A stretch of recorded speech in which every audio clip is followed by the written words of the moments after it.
A gunshot echoed through the marble ballroom, champagne glasses shattered, and Elena Ward found herself pressed against the chest of Boston's most dangerous man, a mafia boss who'd just taken a bullet meant for her. 3 hours ago, she'd been unemployed and invisible. Now she was bleeding onto a $5,000 dress, while Victor Castellano whispered, "Don't you dare close your eyes, or gore." This is the story of how one night at a gala changed everything, how a broke writer fell for a man who ruled the shadows, and how loving him meant surviving a world where trust could get you killed. If you want to see how far this story goes, hit that like button and drop a comment with your city so I can see where you're watching from. Now, let me take you back to where it all began. The invitation had been a mistake. Elena Ward stared at the heavy cardstock in her hands, embossed with gold lettering that screamed, "You don't belong here." The Boston Harbor Foundation Gala. Black tie required. She didn't own anything that qualified as black tie. She barely owned anything that wasn't from a thrift store or her college years, back when she'd thought a journalism degree would actually lead somewhere other than unemployment and a string of rejection emails. "You're going," Mara had said 3 days ago, pushing the invitation across the coffee-stained table of their shared apartment. Mara Chen, her best friend since freshman year, worked in PR for some tech startup and had connections Elena couldn't begin to understand. "I already RSVP'd for both of us. Consider it an intervention." An intervention for what? For the fact that you've been wearing the same sweatpants for 4 days, and your last human interaction was arguing with a telemarketer. Elena had wanted to argue, but Mara wasn't wrong. 2 months since the magazine folded. 2 months since she'd lost the one job that had made her feel like maybe, just maybe, she could make it as a writer. 2 months of sending out pitches into the void and getting nothing back but automated rejections. So here she was, standing in the coat check line of the Fairmont Harbor Hotel, in a borrowed dress that fit almost right, heels that were already murdering her feet, and the distinct feeling that everyone could smell the desperation on her. The ballroom was obscene. Crystal chandeliers the size of small cars. A string quartet playing something classical that probably cost more per hour than Elena's rent. Women in gowns that cost more than her car, if she still had a car, which she didn't because she'd sold it last month to cover bills. Men in tuxedos that fit like they'd been sewn directly onto their bodies by Italian tailors who charged by the thread. "Stop looking like you're about to be executed," Mara muttered, appearing at her elbow with 2 glasses of champagne. "Here, liquid courage." "I don't think courage is going to help when I have nothing to say to anyone here." "Then don't say anything. Just smile, drink expensive alcohol on someone else's dime, and try to enjoy the fact that for one night, you get to pretend you're not broke." Elena took the champagne. It was good, better than anything she'd tasted in years. That somehow made it worse. The evening crawled forward. Mara disappeared into conversations with people she knew, leaving Elena to orbit the edges of various groups, smiling politely when anyone made eye contact, but never quite managing to break into the circles.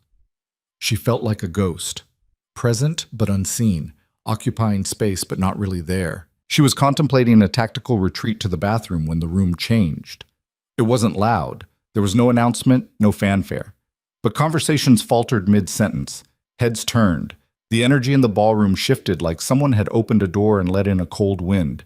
A man had entered. He moved through the crowd with the kind of ease that came from absolute certainty. Tall, maybe 6'2", with dark hair shot through with gray at the temples. A face that looked like it had been carved rather than grown, all sharp angles and hard lines. He wore a black suit that fit him the way armor fit a soldier. Perfectly. Lethally. But it was his eyes that caught her. Dark. Calculating. The kind of eyes that saw everything and revealed nothing. People stepped aside without him having to ask. A few nodded in greeting, but no one approached. No one smiled. The respect in the room wasn't warm. It was the kind born of fear. "Who is that?" Elena asked a woman standing nearby, someone in a silver gown with diamonds at her throat. The woman glanced at her like she'd just asked who the president was. "Victor Castellano." The name meant nothing to Elena. Her confusion must have shown. "You're not from Boston," the woman said. It wasn't a question. "I am, I just—" "Then you don't pay attention." The woman's smile was thin. "Victor Castellano runs half this city. the half that doesn't appear on any official records. She said it quietly, then moved away, as if even acknowledging his existence was dangerous. Elena's journalist instincts, dormant for months, flickered to life. She watched him move through the room, accepting brief greetings but engaging with no one. He took a glass from a passing waiter but didn't drink from it. Everything about him radiated control. Then his eyes found hers. It lasted maybe 3 seconds. Just a glance across a crowded room. But Elena felt it like a physical touch. His gaze locked onto her, assessed her, and something shifted in his expression. So subtle, she almost missed it. Interest. Or maybe just curiosity. Then someone spoke to him and the moment broke. Elena turned away, her heart doing something complicated in her chest. She drained her champagne and immediately regretted it. What was she doing? Standing here, staring at some probably criminal power broker like a character in a bad romance novel. This wasn't her world. These weren't her people. She needed air. The terrace was nearly empty, just a few smokers clustered at the far end. Elena moved to the railing, letting the October wind bite through her thin dress. The harbor spread out below, lights reflecting on dark water. Boston looked beautiful from up here, clean, organized, nothing like the mess of her actual life. Running away already? She spun around. Victor Castellano stood 5 feet away, hands in his pockets, expression unreadable. Up close, he was even more overwhelming. Older than she'd first thought, maybe mid-40s, with the kind of presence that made the actual space between them feel smaller than it was. No, I just needed air. Understandable. These events are suffocating. His voice was low, textured. The kind of voice that made you listen whether you wanted to or not. Elena's brain scrambled for something intelligent to say. You don't seem suffocated. I've had practice. He moved to the railing, not quite next to her, but close enough that she could smell his cologne, something dark and expensive. You don't belong here. It should have sounded like an insult. Somehow it didn't. That obvious? She tried for humor, landed somewhere near self-deprecation. You're the only person in that room who looks like they'd rather be anywhere else. He glanced at her, and there was something almost amused in his eyes. Everyone else is performing. You're just uncomfortable. Maybe I'm performing discomfort. Are you? Elena hesitated. Honesty seemed dangerous with this man, but lying seemed worse. No, I didn't think so. He turned to face the harbor, his profile sharp against the city lights. What's your name? Elena Ward. What do you do, Elena Ward? The question she'd been dreading all night. I'm a writer. Or I was. The publication I worked for folded 2 months ago. So now you're unemployed. Currently between opportunities. The corporate euphemism tasted bitter. That's the same thing, just wrapped in prettier words. He said it matter-of-factly, not cruelly. Why come to an event like this if you're not looking for work? My friend thought I needed to get out, stop wallowing. And instead you're out here alone, wallowing in a different location. Elena felt a laugh escape before she could stop it. Yeah, pretty much. Victor's mouth moved, not quite a smile, but close. At least you're honest about it. Is that unusual in your world? You have no idea. He shifted, turning to face her fully. What did you write about? Investigative journalism, local politics, corporate corruption, the kind of stories that matter to about 12 people and piss off everyone else. The kind that get publications shut down. Among other things. Elena met his gaze and found herself caught there. His eyes were dark brown, almost black in the low light, and they were looking at her like she was a puzzle he was trying to solve. What about you? What do you do? Something flickered in his expression. I manage investments. It was such an obvious lie that Elena almost called him on it. But she remembered the woman's words. Runs half this city. Whatever Victor Castellano really did, he wasn't going to tell her on a hotel terrace. Must be lucrative investments, she said instead. They have their moments, he paused. You're not afraid of me. Should I be? Most people are. I don't know you well enough to be afraid. That's usually when fear is most useful. But he said it like he was pleased rather than warning her.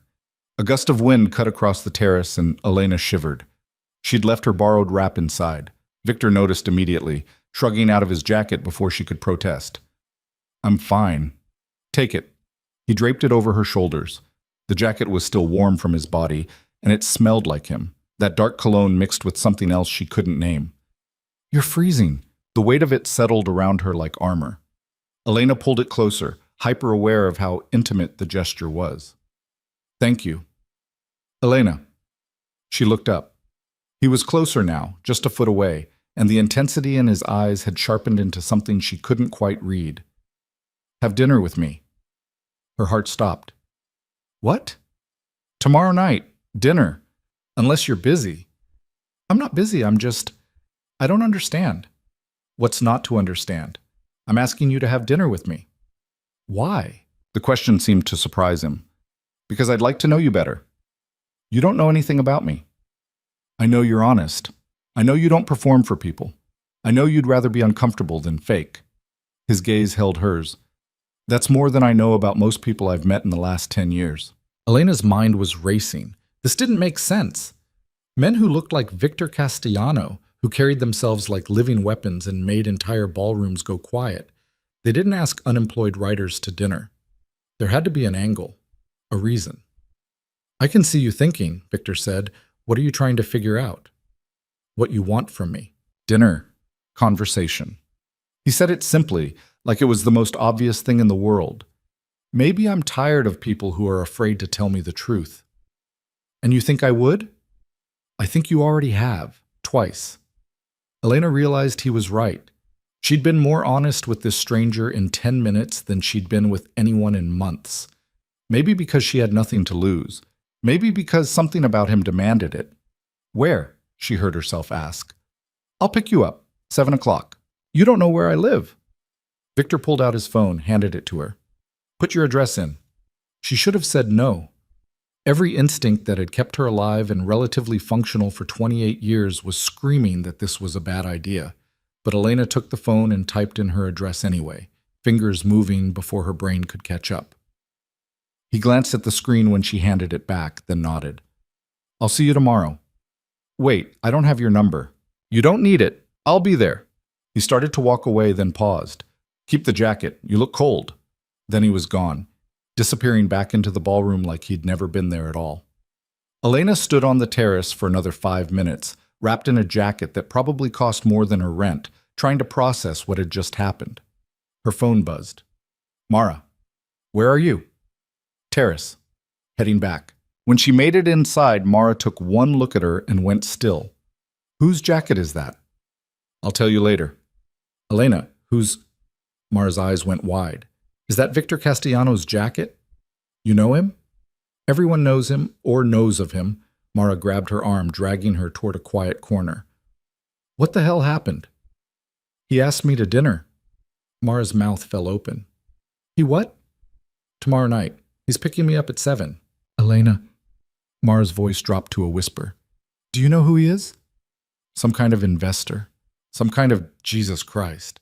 Mara looked around to make sure no one was listening. "Victor Castellano runs the Castellano family, as in organized crime, as in the mob, as in people who cross him end up in the harbor." The words should have scared her. Instead, Elena just felt tired. "Of course he is. Because my life wasn't complicated enough." "You can't go." "Why not?" "Because he's dangerous. Because people like him don't ask people like us to dinner without a reason. Because what? I might actually have an interesting night for once?"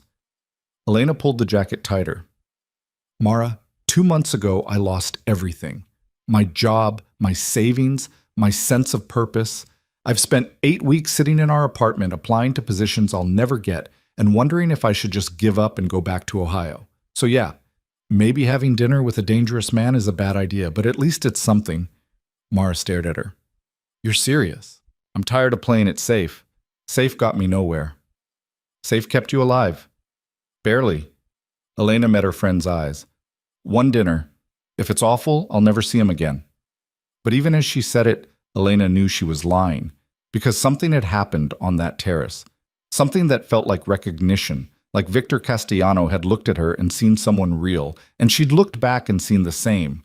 Whatever tomorrow brought, it wouldn't be simple. And Elena was surprised to find she didn't care about him. The next morning arrived with panic.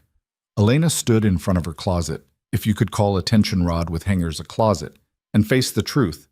She owned nothing appropriate for dinner with a mob boss, assuming there was such a thing as appropriate attire for that situation. Her phone rang.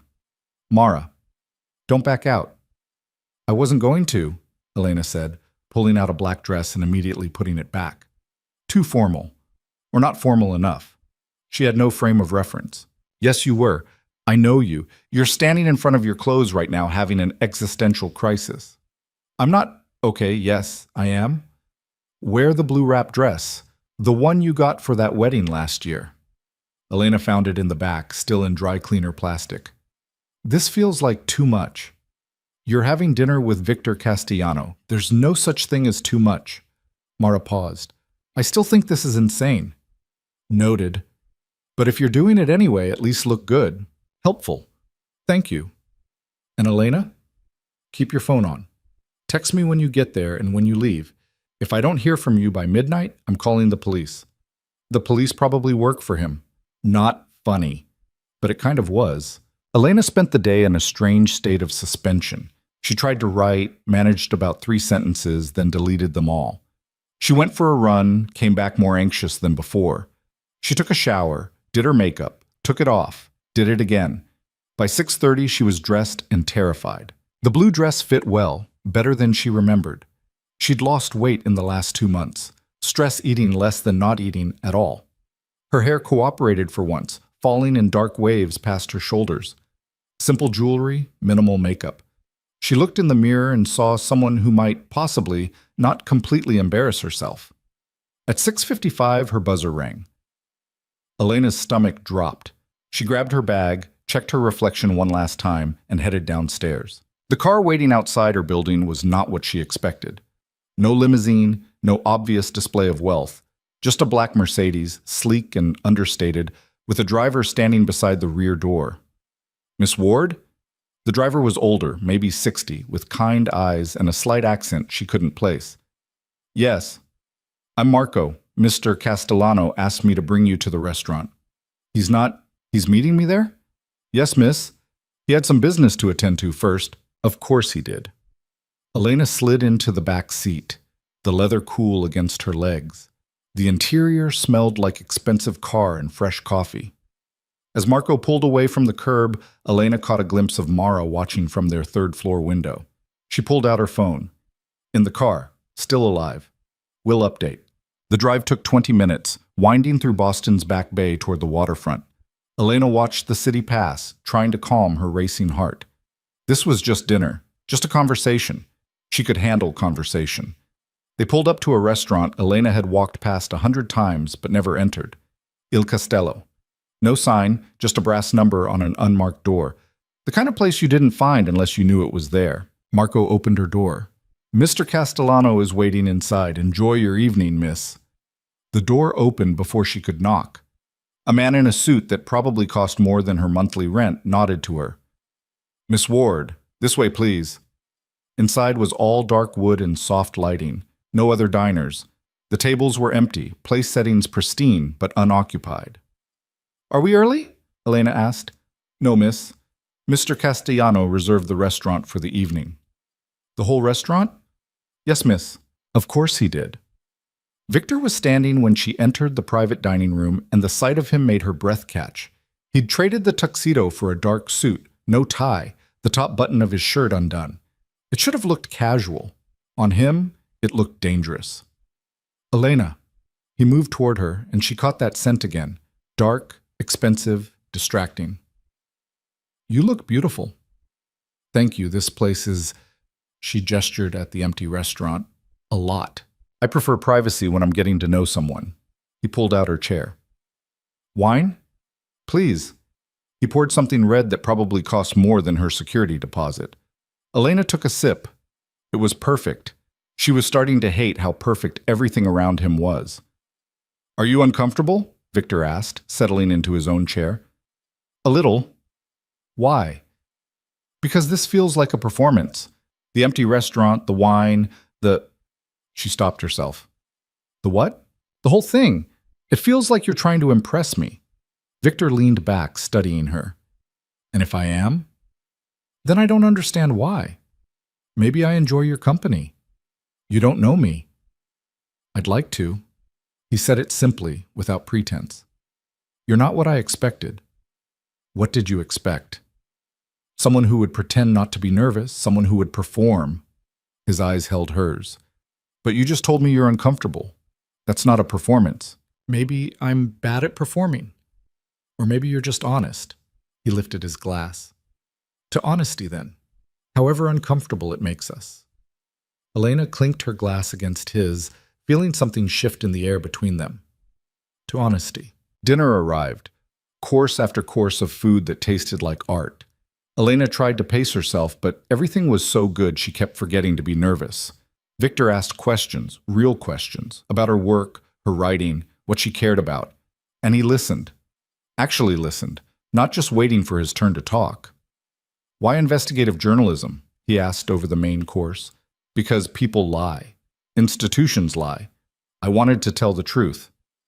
And did you? Sometimes, when they let me. Elena set down her fork. Most of the time I got shut down. Too controversial, too risky, too likely to piss off advertisers. The last piece I worked on was about a real estate developer bribing city officials. My editor killed it. Why? The developer advertised with us, 6 figures a year. The bitterness was still fresh. 2 weeks later, the magazine folded anyway. All that compromise for nothing. Victor was quiet for a moment. What happened to the story? It's on my hard drive, along with everything else I couldn't publish. You should finish it. There's no point. No one's going to print it now. Then publish it yourself. Elena laughed. With what platform? What credibility? I'm nobody. You're someone who gives a damn about the truth. Victor's voice was firm. That's not nobody. Something in her chest tightened.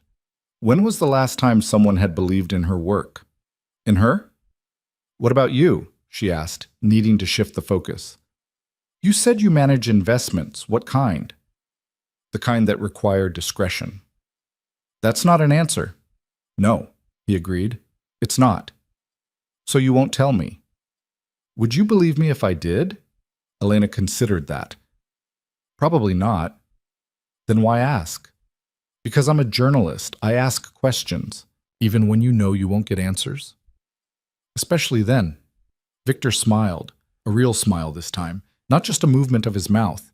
It changed his whole face, made him look younger, almost vulnerable.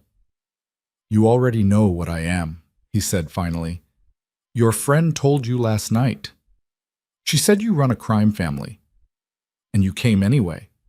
It wasn't a question, but Elena answered. Yes?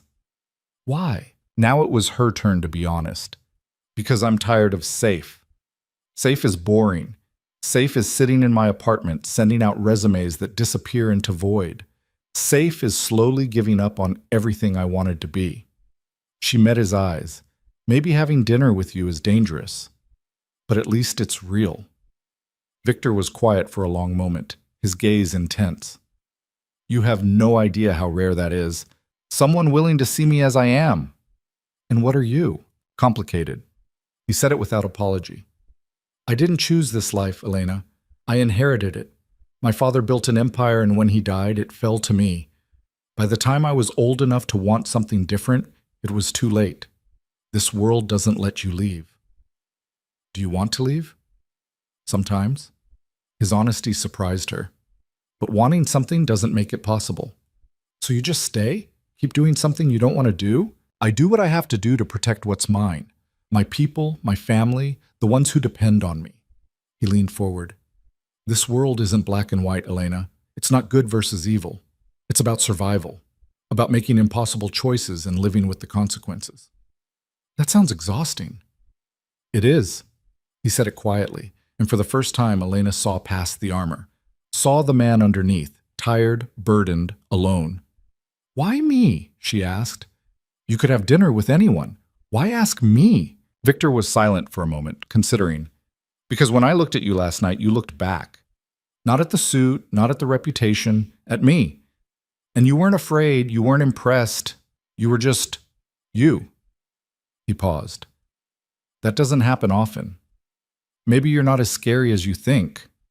I'm scarier than you know. Maybe. Elena took a sip of wine, feeling bold. But you're also kind. You gave me your jacket when I was cold. You ask me real questions. You listen to my answers. That's not scary. That's human. Human. Victor repeated the word like he was testing it. I haven't been allowed to be human in a long time. Who doesn't allow it? This life, the people in it. When you run an organization like mine, showing humanity is a weakness. It gets people killed. That's bleak. That's reality. But his voice was sad, not hard. They finished dinner. Dessert came and went. Coffee arrived, rich and dark. Elena realized hours had passed and she didn't want to leave. Didn't want this strange, honest conversation to end. I should get you home, Victor said finally, though he didn't move. Yeah. Elena didn't move either. He stood, came around the table, pulled out her chair. His hand brushed her lower back as she stood, and she felt it everywhere. This close, she could see the flecks of gray in his dark eyes, the small scar above his left eyebrow. Thank you for dinner, she said. Thank you for coming. His hand was still on her back, warm through the thin fabric of her dress. I'd like to see you again.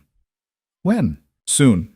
He guided her toward the exit where Marco was already waiting with the car. I'll call you. You still don't have my number. Victor smiled. Elena, I had your address within 10 minutes of you leaving the terrace last night. I have your number. She should have been disturbed by that. Instead, she just laughed. Of course you do. The drive home felt shorter than the drive there. Elena watched the city pass, her mind replaying every moment of the evening. When Marco pulled up to her building, Victor was in the back seat. She blinked. When did you set... I rode with you. He said it like it was obvious. I'm not letting you go home alone at night. I've been doing it for years. Not anymore. He stepped out, came around, opened her door himself. Not while you're with me. We had one dinner, and I'll want another, and another after that. He walked her to the building entrance. So get used to it. Elena turned to face him, her back against the door. He was close, too close, and she could feel the heat of him. This is crazy. Probably. I don't do things like this. Date dangerous men. Get swept up in whatever this is. Neither do I. Date, I mean. His voice was low. I don't have time. Don't have the luxury of letting someone in. So why now? I don't know. He said it like a confession. But I saw you, and something shifted. Like I'd been holding my breath for years and suddenly remembered how to exhale. Elena's heart was hammering. That's too much. I know. But you wanted honesty. I did. She looked up at him, this man who terrified an entire city, who ran an empire built on shadows and violence, who was looking at her like she was something precious. Call me. I will. He leaned down, and for a second Elena thought he might kiss her. But instead, he pressed his lips to her forehead, gentle, careful, almost reverent. Then he stepped back. Good night, Elena.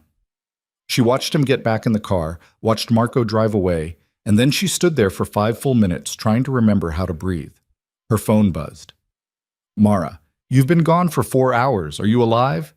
Elena typed back. Alive, come downstairs. I need to tell you everything. She did. She told Mara about the empty restaurant, the conversation, the way Victor looked at her like she mattered. She told her about his honesty, his loneliness, the moment at the door. You're falling for him, Mara said when she finished. I barely know him. Elena, you're falling for him. And the terrifying thing was, Mara might be right. 3 days passed. No call. Elena tried not to think about it, tried to focus on job applications, on updating her portfolio, on anything except the fact that Victor Castellano had said he'd call and hadn't. Maybe he'd changed his mind. Maybe the dinner had been a whim, a moment of boredom. Maybe she'd imagined the whole connection. On the 4th day, her buzzer rang at 2 in the afternoon. Package for Elena Ward. She went downstairs. The delivery man handed her a box, plain, unmarked. She signed for it, carried it upstairs, set it on her kitchen counter. Inside was a laptop, top of the line, barely out of the box, and a note, written in strong, angular handwriting. For the stories you need to tell. V. Elena stared at it, at the laptop that probably cost $3,000. At the note that said he'd been listening, that he'd heard her when she talked about her work. Her phone rang. Unknown number. Hello? Did you get it? Victor's voice, warm and familiar. You can't just... This is too much. It's a tool. You need it. Victor, are you busy tomorrow night? Elena's protest died. No. Good. I'm picking you up at 6. Wear something you can move in. Where are we going? You'll see. He paused. And Elena, use the laptop. Finish that story about the developer. I know someone who'll publish it. Then he hung up. Elena looked at the laptop, at the note, at her phone. She should give it back. Should tell him this was moving too fast, that she couldn't accept gifts like this. Instead, she opened the laptop and started to write. The article went live on a Wednesday morning. Elena had spent 2 weeks finishing it, poring over documents she'd collected before the magazine folded, tracking down sources who were still willing to talk. The developer's name was Richard Harmon, and his fingerprints were all over half the construction projects in Boston. City permits that appeared overnight. Zoning changes that defied explanation. Inspectors who looked the other way while buildings went up that shouldn't have passed code. Victor had been true to his word. He'd connected her with an independent investigative site that had enough credibility to matter, and enough independence to not care about advertising revenue. They'd fact-checked everything, lawyered every line, and published it under her byline. By noon, her inbox was exploding.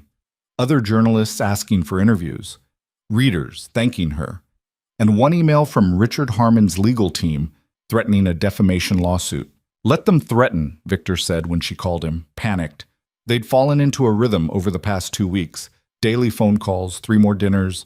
One afternoon where he'd shown up at a coffee shop near her apartment and sat with her for 2 hours while she wrote, just reading a book in comfortable silence. Every fact in that piece is documented. They won't sue because they'd have to prove you wrong. They can't. You sound very sure. I had my own people verify your sources. Elena paused. You what? You think I'd let you publish something that would put you at risk? I had it checked. Everything you wrote is solid. She should have been angry about the invasion, the presumption. Instead, she felt something warm settle in her chest. You were protecting me. Always. He said it simply, like it was the most obvious thing in the world. Are you still free tonight? Yes? Where are we going this time? It's a surprise. Marco will pick you up at 6. She'd learned not to argue with surprises. Marco arrived exactly at 6, and this time the drive took them out of the city, into the suburbs, and then beyond, to a private airfield Elena didn't know existed. A helicopter sat waiting, its rotors already beginning to spin. You're joking, Elena said. Victor appeared from the hangar, dressed in dark jeans and a leather jacket that made him look less like a mob boss and more like someone who belonged in an action movie. You said you wanted real. This is real. This is excessive. That too. He helped her into the helicopter, his hand steady on her arm. Trust me. She did. That was the scary part. They flew north along the coastline, the sun setting over the Atlantic, painting everything gold and pink. Victor sat beside her, pointing out landmarks, his voice steady through the headset. He looked different out here, away from the city. Younger, lighter. Where are we going? Elena asked. Somewhere I go when I need to remember who I am. They landed on a private estate somewhere in Maine. She'd lost track of exactly where. The property sprawled across what must have been 100 acres, with a house that looked more like something from an architecture magazine than a place anyone actually lived. But Victor led her past it, down a path through the woods, until they emerged onto a rocky cliff overlooking the ocean. This was my mother's favorite spot, he said quietly. She died when I was 15. Cancer. By the time they caught it, there was nothing to do but wait. Elena's throat tightened. I'm sorry. She used to bring me here in the summers, before everything got complicated. Before my father... He trailed off, staring at the water. She wanted me to be a teacher. Did you know that? She had this whole vision of me in a classroom, shaping young minds, living a quiet life. That's not what happened. No, my father made sure of that. There was bitterness in his voice. He groomed me from the time I could walk, taught me the business, the rules, who to trust, and who to fear. By the time she died, I was already too deep in it, already making decisions no 15-year-old should have to make. What kind of decisions? Victor looked at her, and there was something raw in his expression. The kind that keep you up at night. The kind you can't take back. Elena moved closer, her shoulder brushing his. You can tell me. Whatever it is. Why would you want to know? Because you're carrying it alone, and maybe that's part of the problem. He was quiet for a long moment, the wind whipping around them, the ocean crashing below. When he spoke, his voice was barely above a whisper. There was a man, Paulo Silva. He worked for my father, managed the docks. When my father died, Paulo thought it was his chance to take over. He had supporters, people who thought I was too young, too soft. Victor's jaw tightened. He came for me. Not directly. He was smarter than that. He went after people I cared about. My father's old advisor. My uncle. He made it look like accidents, but I knew. What did you do? What I had to do. He turned to face her fully. I was 17, Elena. 17, and I had to make a choice. Let him keep killing people until he got to me, or stop him first. Did you kill him? I ordered it. Which amounts to the same thing. He said it flatly, without emotion. One of my father's loyal men handled it, made it look like a drug deal gone wrong. After that, no one questioned my authority. No one challenged me. I'd proven I could be ruthless. Elena absorbed that, trying to reconcile the man in front of her with the image of a 17-year-old ordering an execution. Do you regret it? I regret that it was necessary, but I don't regret surviving. He looked at her, searching her face. Does that scare you? It should have. Every rational part of her brain said she should be terrified, should run, should put as much distance between herself and this man as possible. But all she felt was sadness. Sadness for the boy who'd been forced to become a killer. Sadness for the man who carried that weight every day. No, she said. It makes me sad. But it doesn't scare me. It should. Probably. But I'm not scared of you, Victor. I'm scared for you. Something shifted in his expression. Before she could process it, he pulled her close, his mouth finding hers. The kiss was nothing like she'd imagined, not practiced, not smooth. It was desperate and urgent and tasted like salt air and honesty.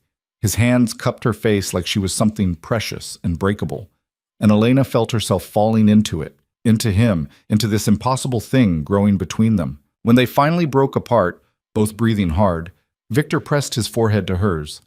I don't know how to do this, he said. How to be with someone. How to let someone in. Neither do I, Elena admitted. But maybe we figure it out together. This life I have, it's dangerous. People will come after you just because you're with me. Then we deal with it. You say that now. I say it because I mean it. She pulled back enough to look him in the eyes. I'm not some delicate thing that needs protecting from reality. I spent my career digging into places I wasn't supposed to look. I know what danger looks like. Not like this, not the kind I bring. So teach me, show me your world. Let me decide if I can handle it. Victor studied her for a long moment, conflict clear in his expression. Then he nodded slowly. Okay, but not tonight. Tonight, let's just be two people watching the sunset. They stayed on the cliff until full dark, talking about everything and nothing. Victor told her about his mother, the stories she used to read him, the way she'd hum while she cooked.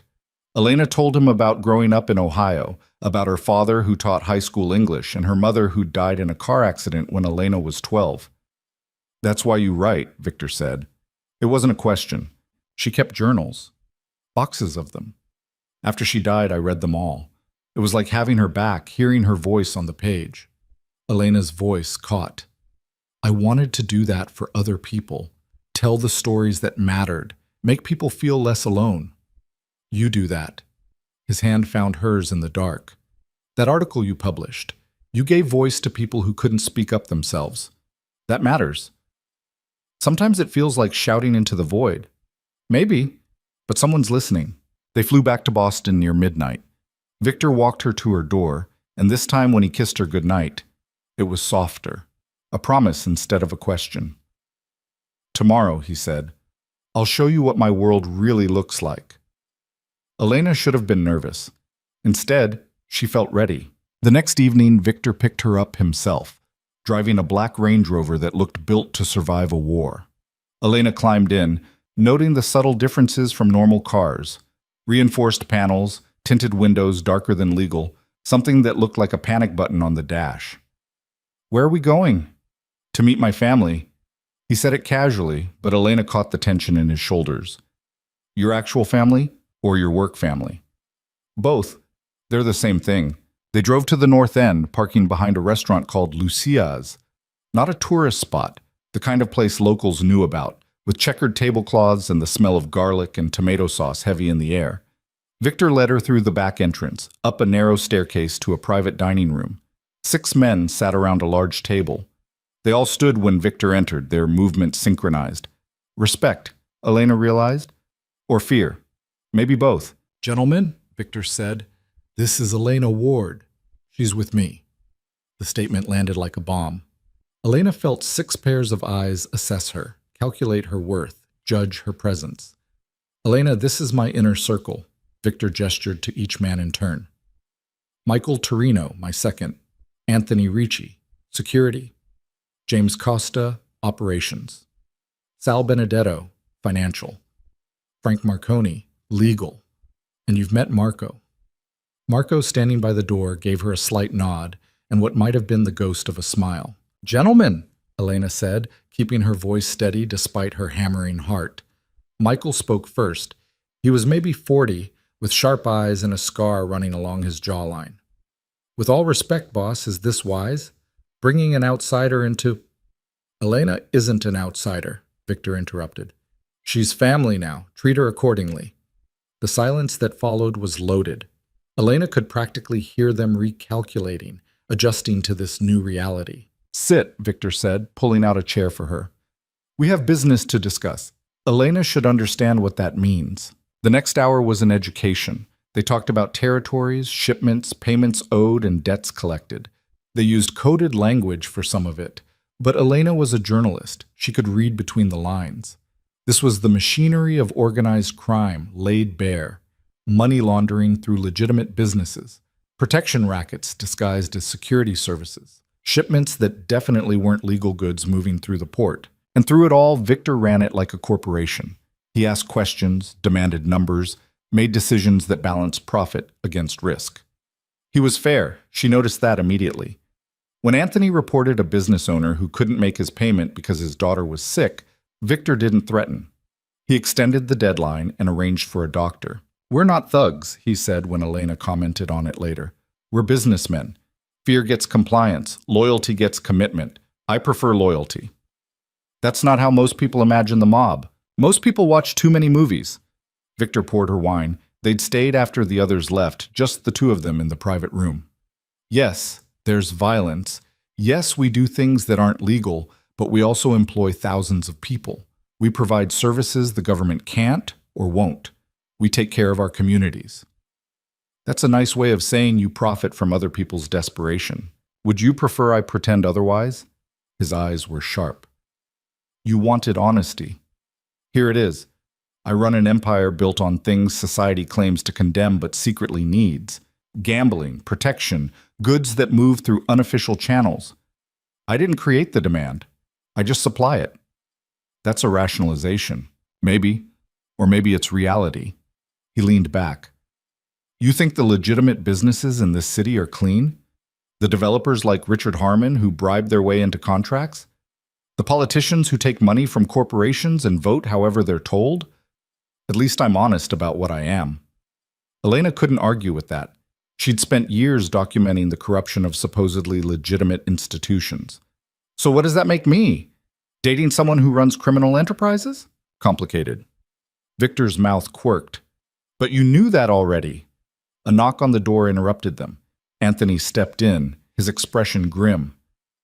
"Boss, we have a problem." Victor's demeanor changed instantly. Gone was the man who'd been debating ethics. In his place was someone cold and calculating. "What kind of problem?" "Dmitry Volkov. He hit one of our warehouses on the docks, took out 3 of our guys and made off with a shipment." Elena felt Victor go still beside her.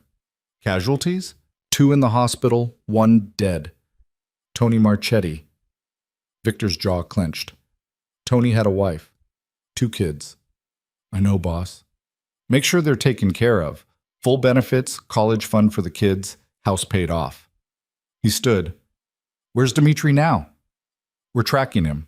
He's holed up in one of his clubs in Dorchester. Good. Victor turned to Elena, and she saw something in his eyes that made her stomach tighten. Rage, carefully controlled but burning underneath. I need to handle this. Marco will take you home. I want to stay. Elena, you said you'd show me your world. This is part of it. She stood, meeting his gaze. I'm not running. Victor looked at her for a long moment, then at Anthony.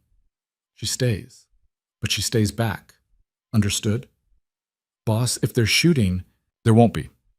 This is going to be a conversation. The way he said conversation made it sound like a threat. 20 minutes later, Elena found herself in the back of the Range Rover with Victor, Anthony driving, 2 more cars following behind them. Victor had made phone calls, his voice clipped and commanding, assembling resources with frightening efficiency. What's going to happen? Elena asked. Dmitry Volkov runs the Russian operations in Boston. We have an understanding. He stays on his side, I stay on mine. He just broke that understanding. Victor checked his phone. Now I'm going to remind him why that was a mistake. You're going to kill him. No. Victor looked at her. I'm going to make him wish I had. They pulled up outside a nightclub called Red Square. Gaudy neon, bass thumping loud enough to feel in her chest, a line of people waiting to get in. Anthony and 6 other men got out first, and Elena watched them disappear inside. 30 seconds later, the music cut off. People started streaming out, confused and annoyed. Stay in the car, Victor said, no matter what you hear. He left before she could argue, Marco sliding into the driver's seat. Don't worry, miss. He's done this before. That's not reassuring. It should be. Mr. Castellano, he doesn't lose. Through the tinted windows, Elena watched Victor walk into the club like he owned it, which she realized maybe he did. She checked her phone. 10 minutes passed. 15. She was starting to think about ignoring Victor's order when he emerged, followed by Anthony and the others. Victor looked calm, unhurt, but there was blood on his knuckles. He got back in the car and Marco drove without being told. What happened? Elena asked. Dimitri and I came to an understanding. He'll return what he took, compensate Tony's family, and stay on his side of the line. Victor pulled out a handkerchief, wiping the blood from his hands. If he doesn't, next time will be different. You hit him. Once. He'll heal. Victor. He killed one of my people, Elena. A man with a family. You think I should have talked it out over coffee? There was steel in his voice. This is the world I live in. This is what I meant when I said it's dangerous. Elena took the handkerchief from him, gently cleaning the blood from his knuckles. His hands were shaking slightly. Adrenaline, she realized. For all his control, he was human underneath. I'm not judging you, she said quietly. I'm trying to understand. Understanding and accepting are different things. I know. She finished cleaning his hands, then held one of them in both of hers. But I'm still here. Victor looked at her, and something in his expression cracked. Why? Why stay after seeing that? Because you paid for Tony's kids to go to college. Because you extended a deadline for a man whose daughter was sick. Because underneath all this, she gestured at the car, the violence they were driving away from, you're still the man who gave me his jacket when I was cold. Those things don't cancel each other out. No, they make you complicated, but I'm starting to think complicated is better than simple. Victor pulled her close, his face buried in her hair. I don't deserve you. Probably not, but you're stuck with me anyway. They went back to Victor's place that night, a penthouse in the seaport with floor-to-ceiling windows overlooking the harbor. It was gorgeous and cold, all modern lines and expensive furniture that looked like no one had ever actually sat on it. This doesn't look like you, Elena said, walking through the living room. It's not. My father designed it. I just never changed it. Victor poured them both whiskey. Neat. I don't spend much time here anyway. Where do you spend time? Working, moving. I have apartments scattered around the city, safe houses outside it. Staying in one place too long is dangerous. That sounds lonely. It is. He handed her the glass. Until now. They sat on the couch, expensive leather that was somehow still uncomfortable, and talked until 3 a.m. Victor told her about the business, the complexity of managing an organization where trust was currency, and betrayal was constant. Elena told him about her fears, about feeling like she'd wasted her 20s chasing a career that led nowhere, about wondering if the article she'd just published would be her only real contribution to journalism. "Write another one," Victor said, "and another after that. You have a voice. Use it." "Easy for you to say. You have power." "I have power because I took it. No one gave it to me." He turned to face her. "You think I wanted this life? I wanted to teach literature. I wanted to read books and debate ideas and live quietly. But that wasn't an option, so I took the hand I was dealt and played it as well as I could. And now? Now I have you, and that feels like the first real choice I've made in 20 years. Elena kissed him. Not desperate this time, but deliberate. A choice, just like he'd said. Victor responded slowly, carefully, like he was afraid of breaking her. His hands tangled in her hair, and she could feel his heart racing against her palm. "Stay," he said when they broke apart. "Tonight, just stay." She did. They didn't sleep much. Spent hours talking, kissing, mapping the scars of each other's lives. Victor had physical ones, a knife wound on his shoulder, a bullet graze on his ribs. Elena's were internal, but just as real. They traded stories like currency, building something between them that felt solid despite how impossible it should have been. When Elena finally fell asleep, it was with Victor's arm around her, his breathing steady against her neck, and the feeling that she'd finally found somewhere she belonged. She woke to sunlight streaming through the windows and the smell of coffee. Victor stood in the kitchen, barefoot in dress pants and an undershirt, looking more human than she'd ever seen him. "Morning," he said, handing her a cup. "Sleep okay?" "Better than I have in months." Elena took the coffee, perfectly made. Of course it was. "What time is it?" 8. "I have a meeting at 10, but I wanted to make you breakfast first." "You cook?" "Poorly, but I make decent eggs." He did. They ate at the kitchen island, comfortable silence between them, and Elena thought about how strange this was. How normal it felt to be having breakfast with a man who'd beaten someone bloody 12 hours ago. How right it felt, despite everything. "I want you to meet someone," Victor said, breaking the silence. "If you're willing." "Who?" "My sister, Sophia. She's the only family I have left." He looked uncomfortable. "She's protective. She'll have questions. About me. About whether you're real or just another person trying to use me." Elena set down her fork. "And what do you think?" "I think you're the most real thing in my life right now." He said it simply, without drama. "But Sophia will need to see that for herself." "Okay, when?" "Tomorrow, lunch. She's flying in from New York." "Does she know about your work?" "She's my accountant. She knows everything." Victor smiled slightly. "Sophia's the smart one in the family. Got out, built her own life. She only comes back when I need her expertise." The next day, Elena met Sofia Castellano in a cafe in Cambridge. She was younger than Victor by maybe 5 years, with the same dark eyes but a softer face. She dressed like someone who belonged in a boardroom, all sharp lines and expensive taste. "So you're the writer," Sophia said, skipping pleasantries. "The one my brother can't stop talking about." "He talks about me?" "Constantly. It's annoying." But Sophia's eyes weren't hostile, just assessing. "What are your intentions?" "With Victor?" "No, with the Boston Red Sox." "Yes, with Victor." Elena almost laughed. "I like him. I know what he does. I'm choosing to stay anyway." "Why?" "Because he's honest with me. Because he sees me as a person, not a tool or an asset. Because underneath everything, he's just a man trying to do the best he can with an impossible situation." Elena met Sophia's gaze. "And because I'm tired of living a safe, small life." Sophia studied her for a long moment, then nodded. "Okay, I believe you. Just like that?" "Victor's judgment is usually good. And you published that piece about the developer. I read it. It was good work." Sophia took a sip of her coffee. "But I need you to understand something. My brother, he acts tough. He runs an empire, makes hard decisions, all of that. But inside, he's still the kid who cried when our mother died, who wanted to be a teacher, who carries the weight of every decision he's ever had to make." "I know. Do you? Because people see the power and they think that's all there is. They don't see the cost." Sophia's voice was firm. "Loving Victor means accepting that cost. It means living with danger. It means never being completely safe. It means watching him make choices that will haunt him. Can you do that? Elena thought about it, really thought about it. I don't know, but I want to try.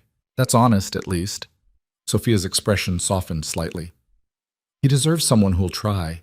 Just don't hurt him, because if you do, accountant or not, I'll make your life very difficult. Noted. They spent the rest of lunch talking about safer topics. Sophia's work, Elena's writing, their shared love of true crime podcasts. By the end, Elena felt like maybe she'd passed some kind of test. When Victor picked her up afterward, he looked nervous. Well, she threatened me. I think that means she likes me. Victor laughed, a real laugh that made him look young. That sounds like Sophia. The weeks that followed fell into a rhythm. Elena wrote during the day, publishing pieces on the independent site that grew her reputation slowly but surely. Victor worked, running his empire with the same careful precision she'd seen that first night. And in between, they built something together. He took her to the opera. She dragged him to a poetry reading in a bookstore basement. They argued about books and politics, and whether pineapple belonged on pizza. They fell asleep watching movies neither of them cared about, just wanting the excuse to be close. But underneath the normal moments, danger simmered. Elena noticed the security that followed them everywhere. Noticed how Victor always positioned himself between her and potential threats. Noticed the tension in his shoulders that never quite went away. When does it get easier? She asked one night, lying in his bed. It doesn't. You just get better at managing it. That's bleak. That's honest. He pulled her closer. But having you here makes it bearable. Elena was starting to understand what Sophia had meant. Loving Victor meant accepting that there would never be complete peace. But maybe peace was overrated anyway. The first real crack came on a Tuesday. Elena was at Victor's penthouse, working on a piece about housing discrimination, when her phone rang. Unknown number. She almost didn't answer, but something made her pick up. Elena Ward? A man's voice, smooth and unfamiliar. Who's asking? A friend. Someone who thinks you should know what kind of man you're sleeping with. Her blood went cold. I know exactly who Victor is. Do you? Do you know about the Brennan family? What happened to them 3 years ago? I don't know what you're talking about. Ask him. Ask Victor about Patrick Brennan and his wife and their daughter. Ask him why they disappeared. The line went dead. Elena sat there, phone in hand, heart racing. She could ignore it, probably should ignore it. It was clearly someone trying to manipulate her, to drive a wedge between her and Victor. But she was a journalist, and journalists asked questions. Victor came home an hour later looking tired. There'd been some issue with a shipment, something that had kept him out late dealing with customs officials who needed their palms greased. He kissed her hello, started loosening his tie, and Elena knew she couldn't let it go. Who's Patrick Brennan? Victor froze. His expression went carefully blank. Where did you hear that name? Someone called me. Told me to ask you about him and his family. Said they disappeared 3 years ago. Who called you? I don't know. They didn't leave a name. Elena stood, crossing her arms. Victor, what happened to them? He was quiet for a long moment, and she watched him decide how much to tell her. The calculation in his eyes made her stomach turn. Patrick Brennan worked for me, Victor said finally. He managed one of our operations in Southie. Good at his job, reliable. Until he wasn't. What does that mean? It means he got greedy, started skimming off the top, thought I wouldn't notice. When I confronted him, he threatened to go to the FBI, turn over records, testimony, everything. Victor poured himself a drink, his movements controlled but tense. I couldn't let that happen. So you killed him. I made him disappear. Him, his wife, his daughter. New identities, new city, enough money to start over, on the condition that they never come back, never contact anyone from their old life. Elena felt her knees go weak. You relocated them. I protected my organization, and I kept them alive when others wanted them dead. Victor turned to face her. Michael pushed for a different solution, permanent. I overruled him. The Brennans are alive and well in Arizona, running a small bookstore, living quiet lives. That was mercy, Elena. Mercy would have been letting them go without uprooting their entire existence. Mercy would have gotten them killed and destroyed everything I've built. His voice hardened. Patrick knew too much. Letting him walk away free wasn't an option, so I gave him the best option I could, life, in exchange for silence. And their daughter? She had to leave everything too? Her friends, her school, her whole life? Yes. Victor said it without flinching. I'm not proud of it, but I'd make the same choice again. Elena sank onto the couch, trying to process. This was different from the abstract knowledge of what Victor did. This was concrete. A family torn from their life because of his decisions. Why did someone call to tell me this? Because someone wants to drive a wedge between us. Someone who knows that making you question me is more effective than any direct attack. Victor set down his glass. This is what I warned you about. My enemies will use you to get to me. They'll dig up every hard decision I've ever made and present it in the worst possible light. Was there a better light? You made a child disappear, Victor. I kept her alive. His control cracked, voice rising. You want to judge me for that? Fine, but understand what the alternative was. Michael wanted all three of them at the bottom of the harbor. Dmitry Volkov wanted to make an example of them, torture Patrick in front of his family before killing them all. I was the only one arguing for mercy. That's not mercy. That's just being less monstrous than everyone else. Welcome to my world. Victor's hands were shaking. This is what I meant when I said it's complicated. Every choice I make, someone suffers. The only question is how much and who. I try to minimize the damage, but I can't eliminate it. That's not possible in this life. Elena stood, needing distance. She walked to the windows, staring out at the city lights. Somewhere out there, the Brennans were living under different names, always looking over their shoulders. A girl who'd been, 12, 13, had lost her identity because her father made a mistake, and Victor had decided their fate. I need time, she said quietly, to think about this. Elena, please just give me space. She felt him behind her, not touching, but close enough that she could feel his presence. If you walk away, I'll understand. But know that I never lied to you. I told you what I was from the start. You told me you were complicated. You didn't tell me you played with people's lives like chess pieces, because that would have sent you running before you knew me well enough to understand why. His voice was raw. I'm not asking you to approve of my choices. I'm asking you to see that I'm doing the best I can with impossible options. Elena turned to face him. That girl, the Brennan's daughter, what was her name? Sarah. Does she hate you? I don't know. I've never contacted them. That was part of the deal. Victor's expression was bleak. But if she does, she has every right to. And you just live with that? I live with a lot of things. He said it quietly. One more ghost doesn't make much difference. Elena left that night, went back to her own apartment. Mara took one look at her face and pulled her into a hug. What happened? Elena told her everything. The phone call, the Brennan family, Victor's defense of his actions. Mara listened without interrupting, and when Elena finished, she was quiet for a long moment. So what are you going to do? Mara asked finally. I don't know. Part of me thinks I should run as fast as I can, but another part... Elena's voice caught. Another part understands why he did it, and that terrifies me. Understanding doesn't mean accepting. No, but it makes it harder to judge. Elena pulled her knees to her chest. He's not a monster, Mara. He's just a man who's been forced to make monstrous choices. And I don't know if that's better or worse.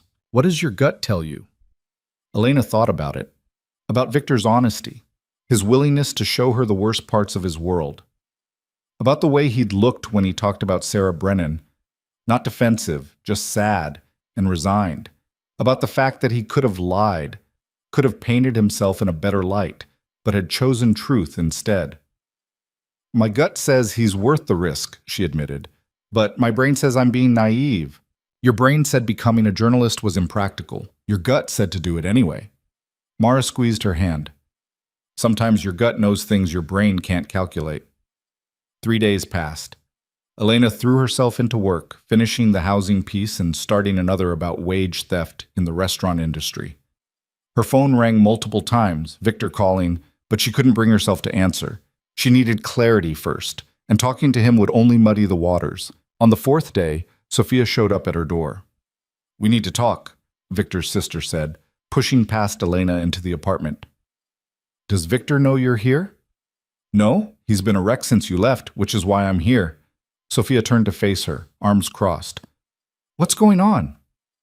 Elena explained the phone call, the Brennan situation, her confusion about how to process it all. Sophia listened, her expression giving nothing away. Let me tell you something about my brother, Sophia said when Elena finished. When our father died, Victor was 22. The organization was in chaos, enemies circling, everyone waiting to see if he'd survive his first year. Know what his first major decision was? Elena shook her head. There was a guy, Tommy Rizzo, who'd been with our father for 20 years. Loyal, hardworking, the kind of guy everyone loved. But Tommy had a gambling problem. Got himself into debt with the wrong people. They came to Victor, said either Tommy pays or they'd make an example of him. What did Victor do? He paid Tommy's debts. $200,000. Then he sat Tommy down and told him he had two choices. Get help for the gambling or get out.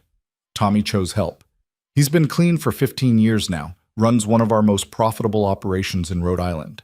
Sophia moved to the window, her profile sharp in the afternoon light. That same week, another guy, Frankie DeLuca, got caught stealing from us. Not much, a few thousand, but it was the principle. Everyone expected Victor to make an example of him, show he wasn't soft. You know what he did instead? What? Found out Frankie's mother needed cancer treatment they couldn't afford. Victor paid for it. Then he had Frankie work off the debt he owed with interest. Took him 2 years, but Frankie did it. Now he's one of Victor's most loyal people. Sophia turned back to Elena. My brother makes hard choices every day. Some of them are ugly.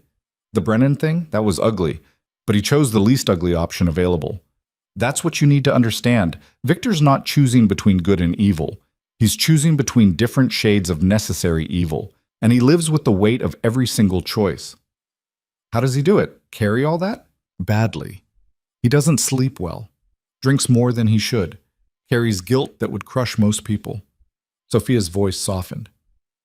Until you. You're the first person I've seen make him actually happy in years. The first person he's let see him as something other than the boss. I don't know if I can handle this life. Then don't. Walk away. But don't walk away because of who you think Victor should be. Walk away because of who he actually is. Make the decision based on reality, not on some fantasy of redemption or change. Elena looked at her. You really love him. He's my brother. He raised me after our mother died, protected me from our father's worst impulses, made sure I got out and built my own life. I owe him everything. Sophia's eyes were fierce. So yeah, I love him, and I'll defend him against anyone who hurts him, even you. After Sophia left, Elena sat in her apartment for hours, thinking. She could walk away. Probably should walk away. This life Victor led, it would never be clean or simple. There would always be more Sarah Brennans, more impossible choices, more nights wondering if the man she loved was becoming something she couldn't recognize. But there would also be Victor himself, his honesty, his attempts to be better than the world demanded, his capacity for love hidden under layers of survival instinct and necessity. She picked up her phone. Elena. Victor's voice was rough, like he hadn't slept. I'm coming over. We need to talk. 30 minutes later, she stood in his penthouse again. Victor looked worse than she'd ever seen him, exhausted, hollowed out, like the last 3 days had aged him years. I understand if you're done, he said before she could speak.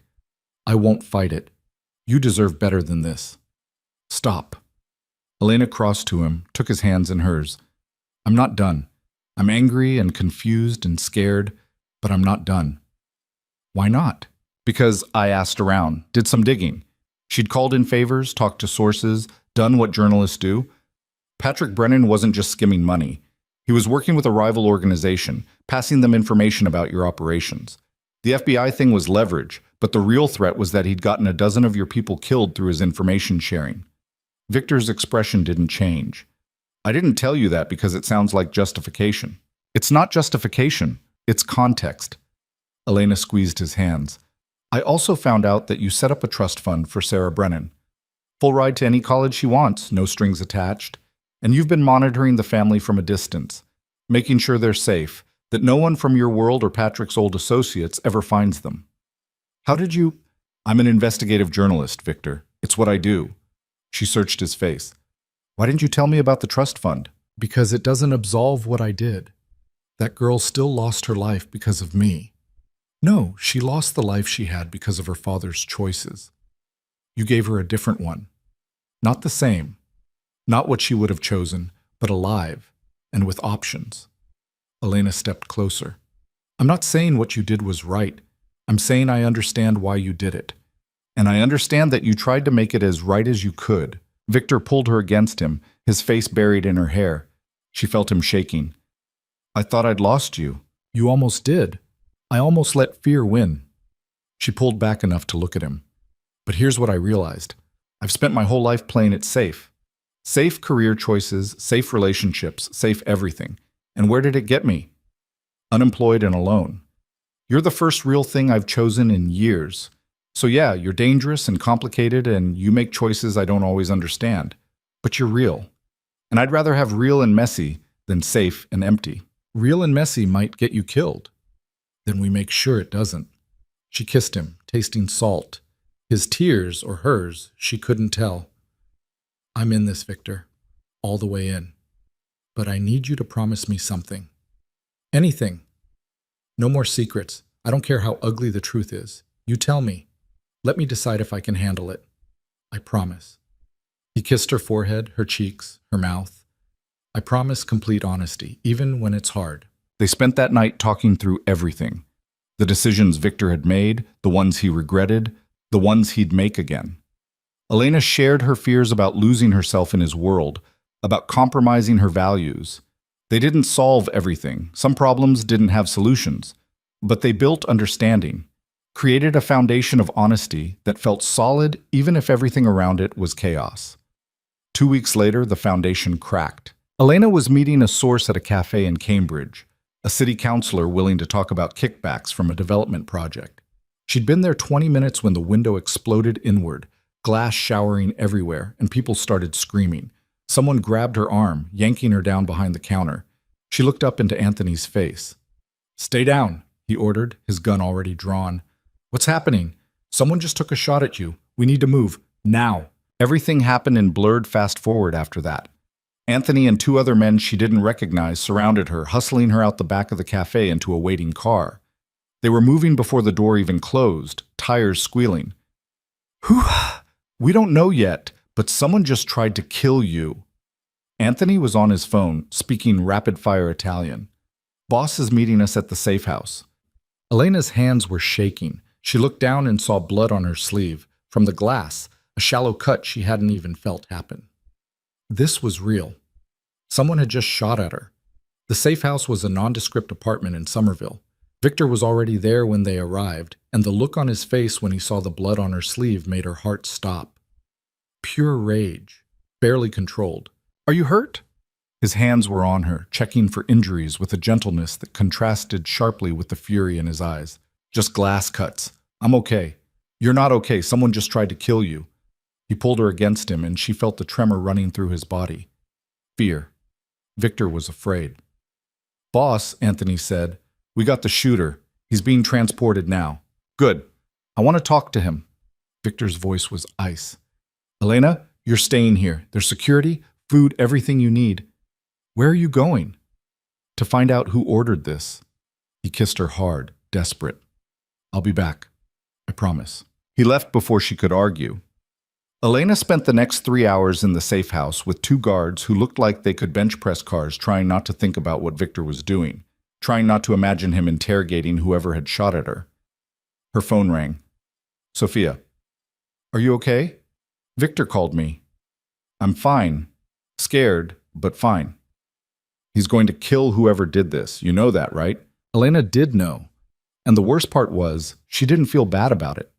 Someone had tried to murder her, and Victor was handling it the only way his world allowed. Sophia, what am I doing? This is insane. People are shooting at me. This is the life. I warned you. But Sophia's voice was kind. You can still walk away. Victor would hate it, but he'd let you go if it kept you safe. I don't want to walk away. I just want to understand why someone wants me dead. Because you matter to Victor, and that makes you a target. Sophia paused. Welcome to the family, Elena. It's terrifying and dangerous, and you'll spend half your life scared, but you'll never be alone. We protect our own. Victor came back 4 hours later, blood on his shirt that definitely wasn't his. Elena looked up from the couch where she'd been pretending to read. Is he dead? No, but he told me what I needed to know. Victor's face was grim. It was Sal. Elena's stomach dropped. Sal Benedetto, Victor's financial officer, one of the men at that first dinner. Your own guy? He's been working with a family in New York, feeding them information, undermining my operations. They promised him my territory when I was gone. Victor sank onto the couch beside her, suddenly looking exhausted. He ordered the hit on you to distract me, make me vulnerable. What are you going to do? I've already done it. Sal's gone. His assets seized, his family warned that if they try to retaliate, I'll finish what I started. Gone as in dead, or gone as in relocated? Victor looked at her, and she saw the truth in his eyes before he spoke. Dead. He tried to kill you, Elena. That's not something I relocate. She should have been horrified. Should have felt something other than grim acceptance. But all she felt was tired. Tired of violence, tired of danger, tired of this world that kept trying to devour them both. I can't keep doing this, she said quietly. Victor went still. What are you saying? I'm saying we need to change something, because I can't live looking over my shoulder every day, waiting for the next person who wants to hurt you through me. Elena took his blood-stained hand in hers.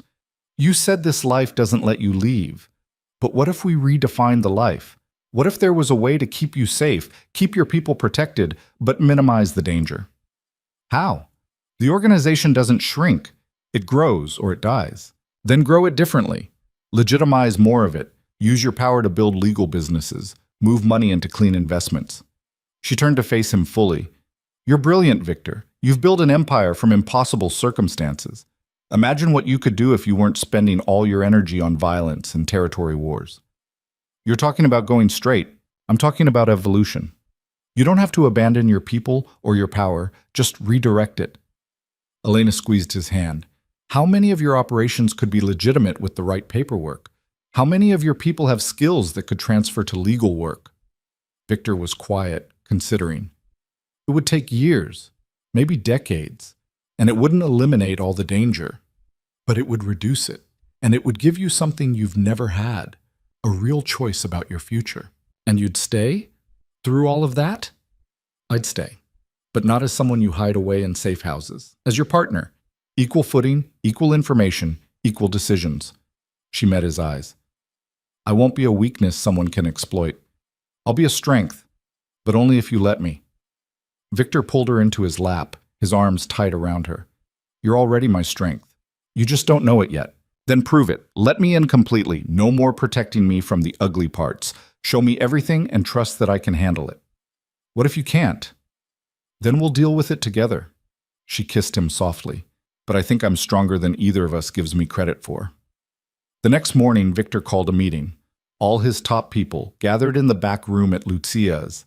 Elena sat beside him, and she felt the shock ripple through the group when they realized she was staying. Things are changing, Victor announced. The hit on Elena made something clear.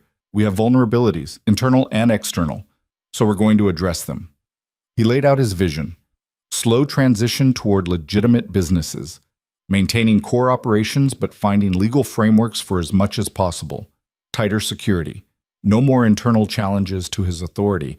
Anyone who had a problem could leave with their life, but they couldn't stay and undermine him. And Elena? Michael asked. Where does she fit in this? With me. She's family now. Anyone who touches her answers to me directly. Victor's voice left no room for argument. She's also going to help us with something we've never had. Public relations. Elena spoke up for the first time. People fear you because they don't understand you. They think you're monsters. But you employ thousands of people. You keep neighborhoods safe. You provide services the government won't. We're going to change the narrative. How? James asked, skeptical. Community investment, public works, anonymous donations that make real differences in people's lives. Elena had spent the last few hours working this out with Victor. You want legitimacy? Start acting legitimate.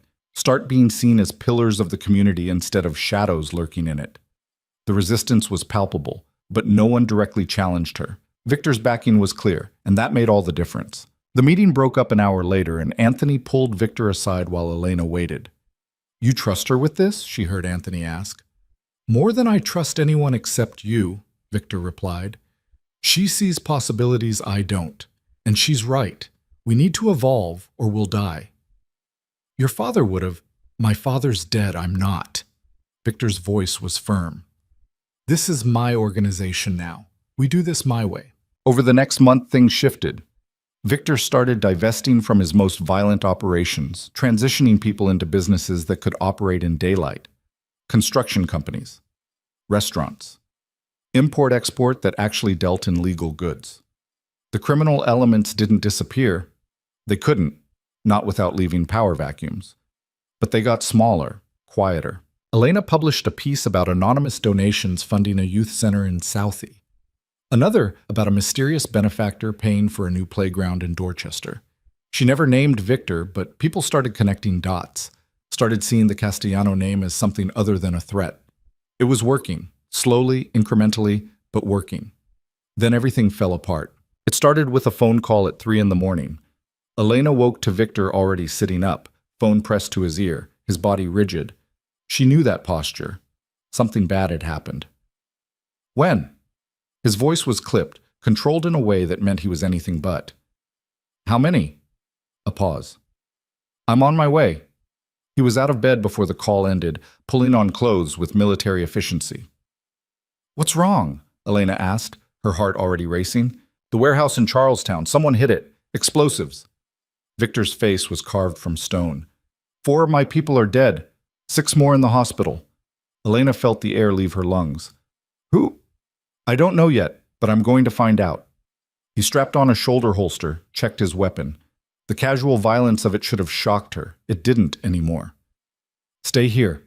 Marco's outside. Don't open the door for anyone but me. Victor. He kissed her hard, desperate. I love you. I need you to know that. Whatever happens today, I love you.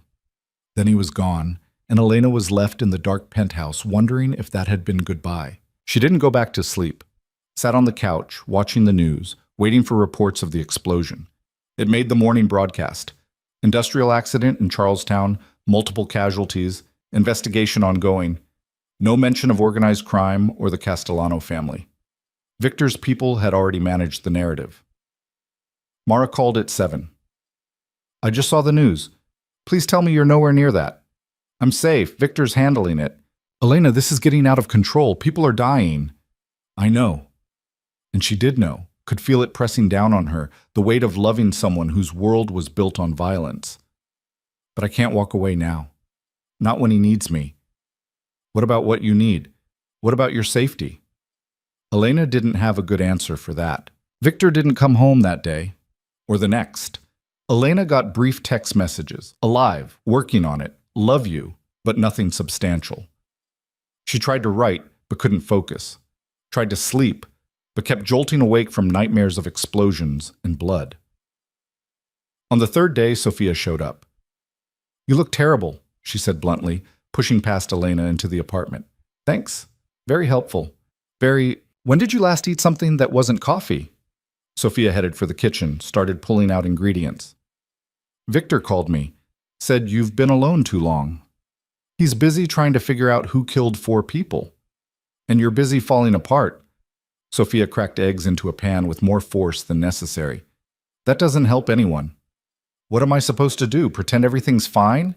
Go about my day like people aren't dying because of Victor's world? No. You're supposed to be strong enough to handle the reality you chose. Sophia turned to face her.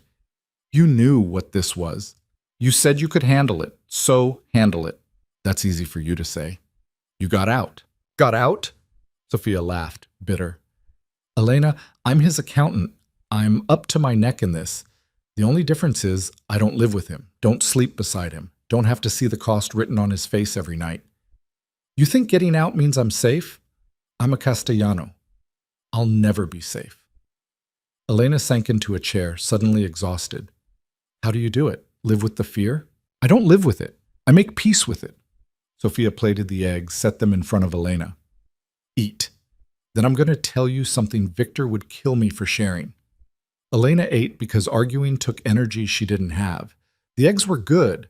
Sophia had added cheese and herbs, made them taste like something other than obligation. When Victor was 25, Sophia said, settling across from her, someone went after him. Professional hit, planned for months. They caught him outside a restaurant in the North End, shot him 3 times, chest, shoulder, gut. Elena's fork clattered to the plate. He never told me that, because he barely survived.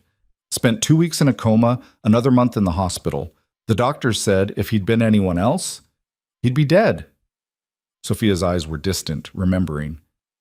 I sat beside his bed every day, watching him fight for every breath. And I realized something. Victor's not afraid of dying. He's afraid of failing the people who depend on him. That's what drives him. Why are you telling me this? Because you need to understand what you're dealing with. Victor will sacrifice anything, including himself, to protect what's his. And you're his now. That explosion, someone's declaring war, and Victor will burn the world down before he lets them hurt you again. Again? The cafe shooting was a warning. This is the real attack. Sophia leaned forward. So you need to decide right now if you're strong enough to stand beside him through what's coming, because it's going to get worse before it gets better. Elena met her gaze. I'm not leaving him. Good. Because he needs you more than he'll ever admit. Sophia stood. Now get dressed. We're going to see him. I thought he said to stay. He says a lot of things. Doesn't mean we listen. They drove to a building Elena had never seen before. Industrial and anonymous, in a part of the city she didn't recognize. Sophia had credentials that got them past security, up an elevator, down a hallway that smelled like concrete and old cigarettes. Victor was in a room that looked like something from a crime drama. Concrete walls, folding table, 3 men standing around looking grim. He turned when they entered, and Elena saw exhaustion etched into every line of his face. Sophia, what are you... He stopped when he saw Elena. You shouldn't be here. And you shouldn't be running yourself into the ground, Sophia shot back. When did you last sleep? I'm fine. You're not fine. You look like death. Sophia turned to the other men. Give us the room. They left without argument. When the door closed, Victor sagged against the table. We found who did it, he said quietly. Carlo Messina. New York family. He's been trying to move into Boston for years, saw my transition toward legitimate business as weakness. So he blew up a warehouse? Elena crossed to him, took his hands in hers. They were cold. He made a statement. Killed my people, destroyed property, showed he could strike at the heart of my operation. Victor's voice was hollow.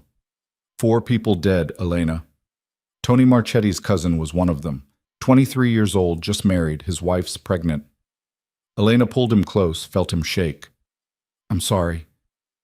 It's my fault. I made us vulnerable trying to go legitimate. Messina saw an opening and took it. This isn't your fault. It's always my fault? He pulled away, started pacing. Every decision I make, people die. I try to be better. More people die. I try to protect everyone. I can't. I'm failing and people are paying the price. Victor, you should leave, both of you. He wouldn't look at them. This is going to get bloody. Messina won't stop until one of us is dead. I won't risk you being caught in it. Sophia spoke before Elena could. We're not leaving, so stop being dramatic and start being strategic. What's your plan? Kill Messina before he kills more of my people. And after that? What about his organization, his allies? You can't just cut the head off and expect the body to die. Then I'll kill them too. Victor's voice was ice. All of them. Anyone who threatens what's mine. Elena felt something cold settle in her stomach. This was the other side of Victor, the part that had ordered executions at 17, that had built an empire on ruthlessness. She'd known it existed, but she'd never seen it so clearly. That's not a plan, she said quietly. That's revenge. What would you have me do? Let them keep killing my people? Show weakness so others think they can do the same? No. I'd have you be smarter than they are. Elena moved to stand in front of him, forced him to look at her. Messina wants a war because he thinks he can win, so don't give him a war. Give him something he doesn't expect. Like what? An alliance, or a buyout, or evidence that goes to the FBI if anything happens to you. She was thinking out loud now, journalist instincts kicking in. You said you want to go legitimate, so be legitimate. Use lawyers and contracts and legal pressure instead of bullets. That's not how this world works. Then change how it works. Elena grabbed his face, made him focus on her. You're Victor Castellano.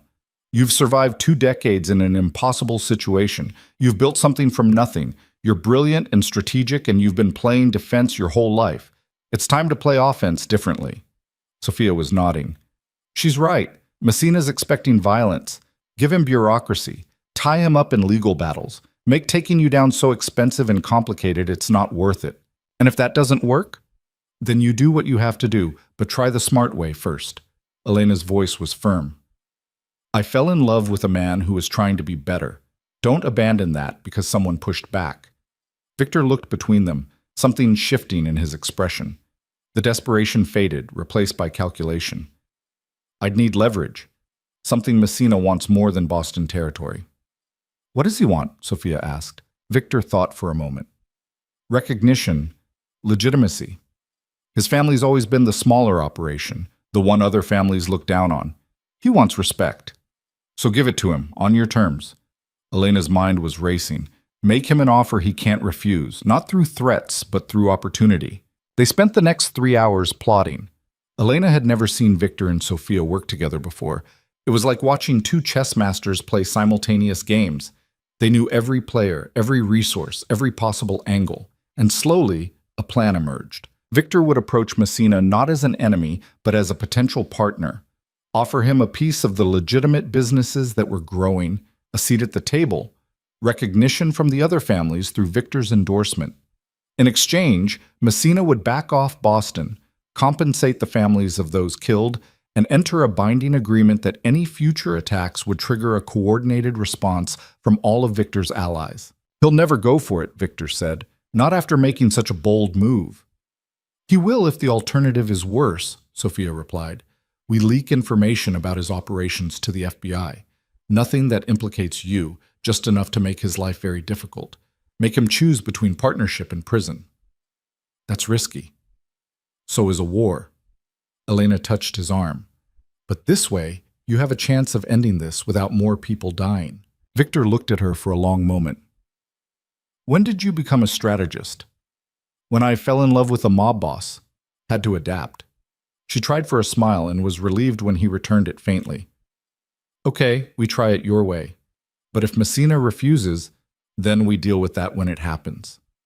Elena squeezed his hand. One crisis at a time. The meeting with Messina was set for neutral ground, a hotel conference room in Providence, Rhode Island, with representatives from 3 other families as witnesses.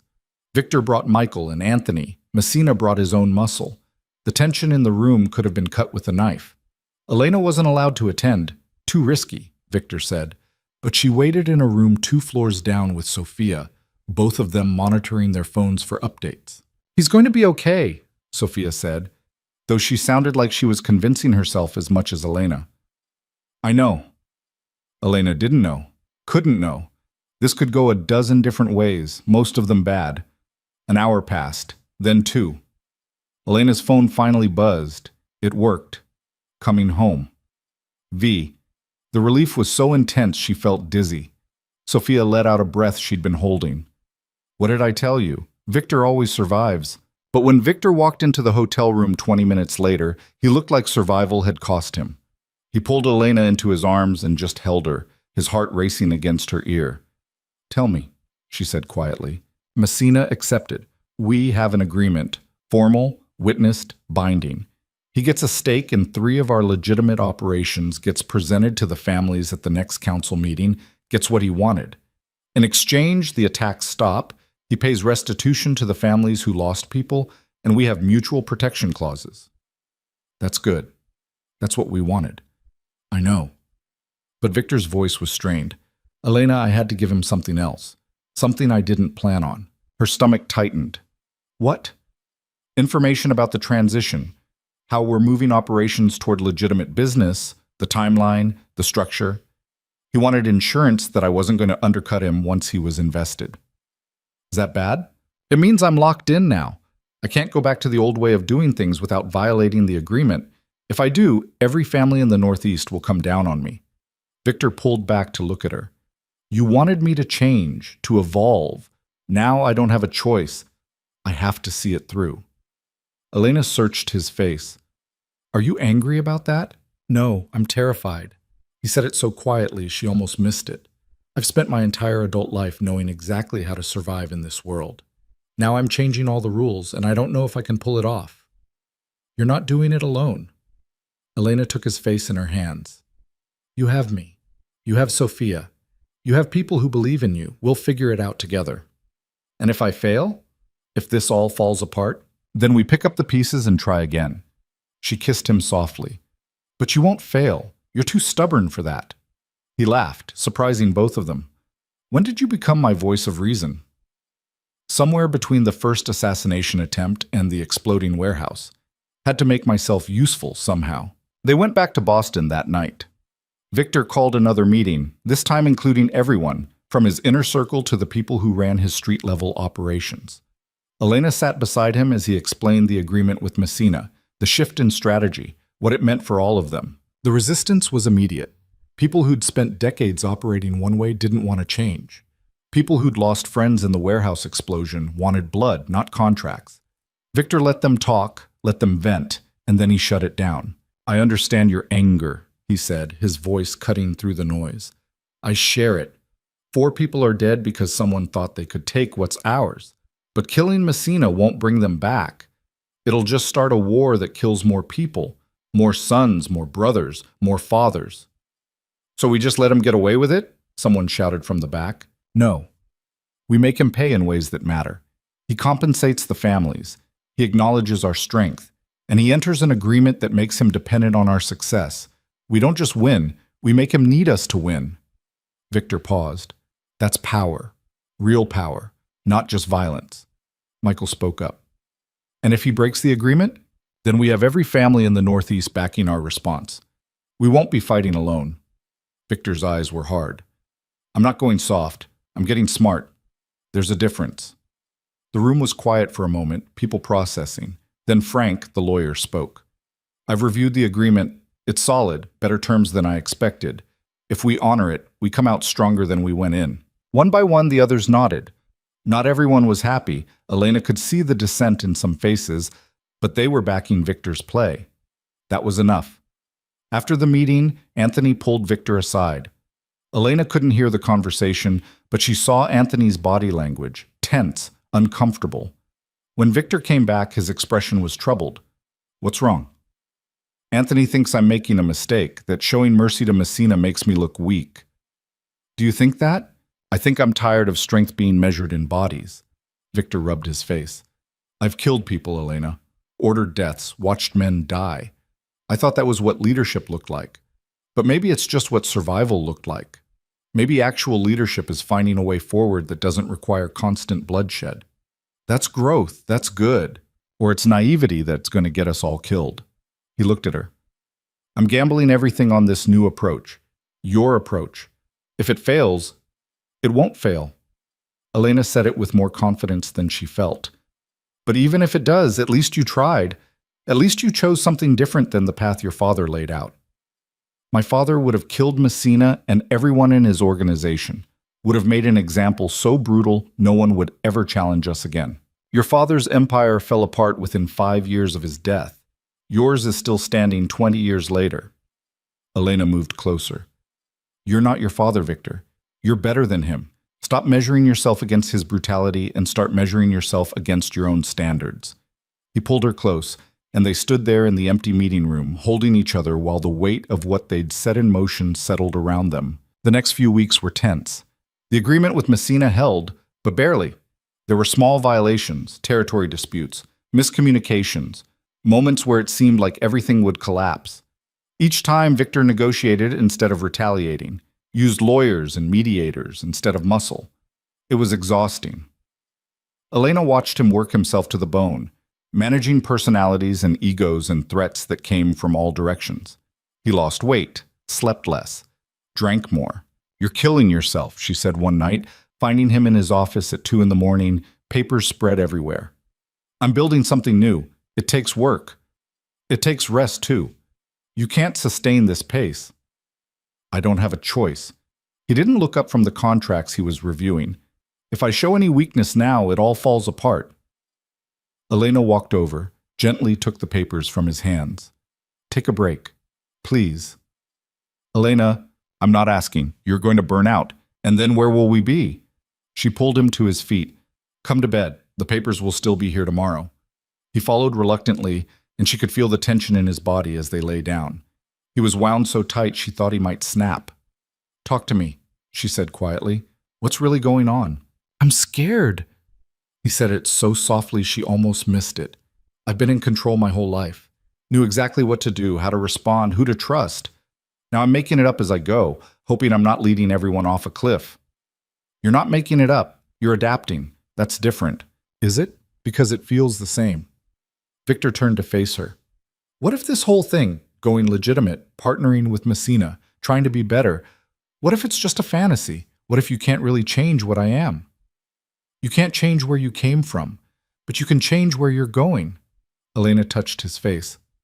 I've watched you these past weeks. You're building something real. Yes, it's hard. Yes, it's scary. But it's working. 4 people are still dead, and you're honoring them by making sure their deaths mean something, by changing the system that got them killed. She kissed him softly. You can't save everyone, Victor, but you can save the next person, and the one after that. That's all anyone can do. He pulled her closer, burying his face in her hair. I don't deserve you. You keep saying that. Maybe start believing you do.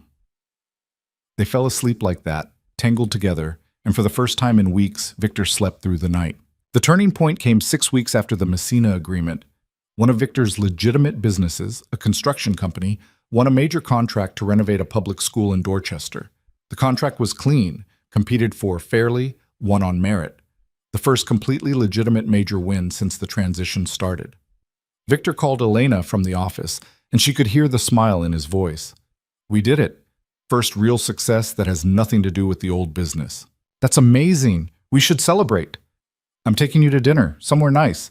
Wear that blue dress I like. They went to a restaurant on Newbury Street, expensive and exclusive, the kind of place where reservations took months. Victor had gotten them a table with 1 phone call. Some things didn't change. To new beginnings, Elena said, raising her glass. To you, Victor replied. None of this happens without you. I didn't do anything except push you to try. You gave me permission to want something different. That's everything. He reached across the table, took her hand. I've spent my whole life doing what I had to do. You made me realize I could want more. Could be more. Elena felt tears prick her eyes. You were always more. You just needed to believe it. They were finishing dessert when Victor's phone rang. He glanced at it, frowned. I need to take this. I'll be right back. He stepped outside, and Elena watched through the window as his expression changed. Anger first, then something that looked like fear.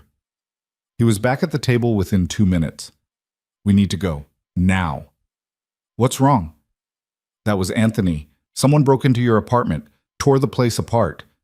Elena's blood went cold. Mara, she's fine. She wasn't home, but someone was looking for something. They were in the car within minutes, Victor driving faster than was safe, phone pressed to his ear coordinating security. When they reached Elena's building, there were already 3 of Victor's men stationed outside. The apartment looked like a disaster zone. Furniture overturned, paper scattered, her laptop smashed on the floor. Someone had been thorough and violent. What were they looking for? Elena asked, standing in the wreckage of her home. You tell me. Victor was already on the phone with Anthony, coordinating a sweep of the building. What do you have here that someone would want? Elena's mind raced. Files from old investigations, notes on current pieces, research materials, but nothing that should warrant this kind of violence. Then she saw it. The drawer where she kept her backup drives, the ones with all her unpublished work, including the original Harmon piece with all the source documents, was forced open. The drives were gone. My files. They took my investigative files. Victor went very still. Which investigations? All of them. Everything I've ever worked on. Elena felt sick. Including stuff about the Castellano family. Research I did when we first met, background on your operations, connections I mapped out. You researched me? I'm a journalist, Victor. Of course I researched you. Elena turned to face him. But I never published any of it, never even planned to. It was just for my own understanding. But now someone else has it. Victor's jaw was tight. Every detail of my organization, my people, My operations? In the hands of whoever broke in here. The implication settled like lead in Elena's stomach. She'd just handed someone a blueprint to destroy everything Victor had built. I'm sorry. Elena's voice cracked. Victor, I'm so sorry. I should have told you I kept those files. I should have... Stop. He pulled her close, and she could feel his heart racing. This isn't your fault. You were doing your job, being a journalist. A journalist who just compromised everything you've built. We don't know that yet, but his voice was tight. Anthony, I need everyone on this. Find out who broke in, where those drives are going, who hired them. I want answers within 12 hours. The next few hours were chaos. Victor's people swept the building, interviewed neighbors, pulled security footage from nearby cameras. Elena sat on her destroyed couch, Mara beside her, both of them in shock. I can't believe someone broke into our home, Mara said, her voice shaking. What if I'd been here? You weren't. That's what matters. But Elena felt the guilt crushing her. This was her fault. Her research, her files, her connection to Victor that had painted a target on their door. Victor came back around midnight, his expression grim. We have footage. 2 men, professionals. They knew exactly where to look, exactly what they wanted. This wasn't random. Who sent them? That's what we're going to find out. He turned to Mara. I'm having you move to a hotel. Secure location, security detail, until we know what we're dealing with. I don't need Yes, you do. Victor's voice was firm. Elena's apartment was targeted because of me. I won't risk you getting caught in the crossfire. Mara looked at Elena, who nodded. Please, just until this is over. 20 minutes later, Mara was packed and being escorted out by 2 of Victor's men who looked like they could stop a tank. Elena and Victor were left alone in the wreckage of her apartment. You can't stay here, Victor said. I know. Move in with me. Officially. The penthouse has security, cameras, people watching 24/7. Elena looked at him. That's a big step. Someone just stole intelligence that could destroy my organization and hurt the people I love. I'm past worrying about whether we're moving too fast. He took her hands. I want you where I can protect you, where I know you're safe. She should have felt trapped, should have felt like she was losing her independence. Instead, she just felt tired. Okay, but just until we figure this out. We'll see. There was the ghost of a smile on his face. You might like living with me. They went to Victor's penthouse.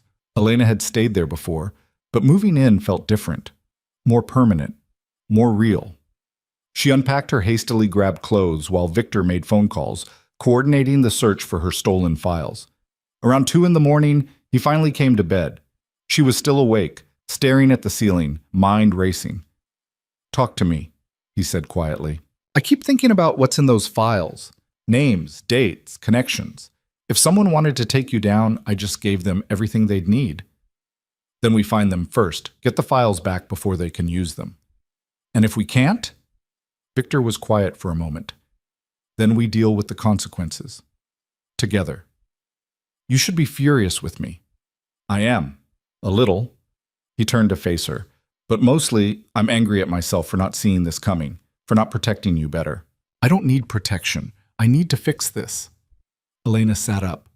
Those are my files, my research. This is my mistake to clean up. Elena, no, I'm not sitting on the sidelines while you handle this. I know what's in those files better than anyone. I can help. Victor studied her face. What are you proposing? Let me work with Anthony and your tech people. Let me help track down who took them and why. I know how journalists think, how investigators work. I might see something your people miss. It's dangerous. Everything about your life is dangerous. I knew that when I chose to stay. She took his hand. Let me be useful. Let me be a partner, not something you have to protect. After a long moment, Victor nodded. Okay, but you work from here, from secure locations. No going off alone, no taking risks without backup. Deal. They started in the morning. Anthony set up a command center in Victor's dining room, bringing in computers, files, surveillance equipment. Elena sat with Victor's tech specialist, a woman named Nina, who looked about 20 but apparently could hack anything. Your files were encrypted, Nina said, fingers flying across the keyboard. But not well enough. Whoever took them has probably already cracked the protection. How long would that take? With the right resources? A few hours. They've had the drives for 14 hours now. Nina pulled up a series of windows filled with code. But here's the thing. I've been monitoring the dark web, places where stolen intel gets traded. Nothing's shown up yet. What does that mean? Either they haven't cracked it, which is unlikely, or they're not trying to sell it. They want it for themselves. Anthony spoke up from across the room. We've identified the two men from the security footage. Franco and Marcus DeLuca, brothers out of Providence. They're hired muscle, work for whoever pays. Can we find them? Already did. They're dead. Bodies found in a warehouse this morning, execution style. Elena felt her stomach turn. Someone killed them to cover their tracks, which means whoever's behind this is serious and connected. Victor was pacing, his mind clearly working through scenarios. They hire professionals, steal the files, then kill the professionals to eliminate loose ends. This is sophisticated. Could it be Messina? Elena asked. Breaking the agreement? Possible. But this doesn't feel like his style. Victor stopped pacing. Messina's direct. He'd come at me head on, not through stolen files. Then who? The question hung in the air, unanswered. Elena spent the next 2 days working with Nina and Anthony, trying to trace the digital breadcrumbs. She reviewed everything she could remember from her research files, flagging the most damaging information. Names of corrupt officials on Victor's payroll, details about money laundering operations, connections between legitimate businesses and criminal enterprises. If this goes public, she said during one of their briefings, it doesn't just hurt you.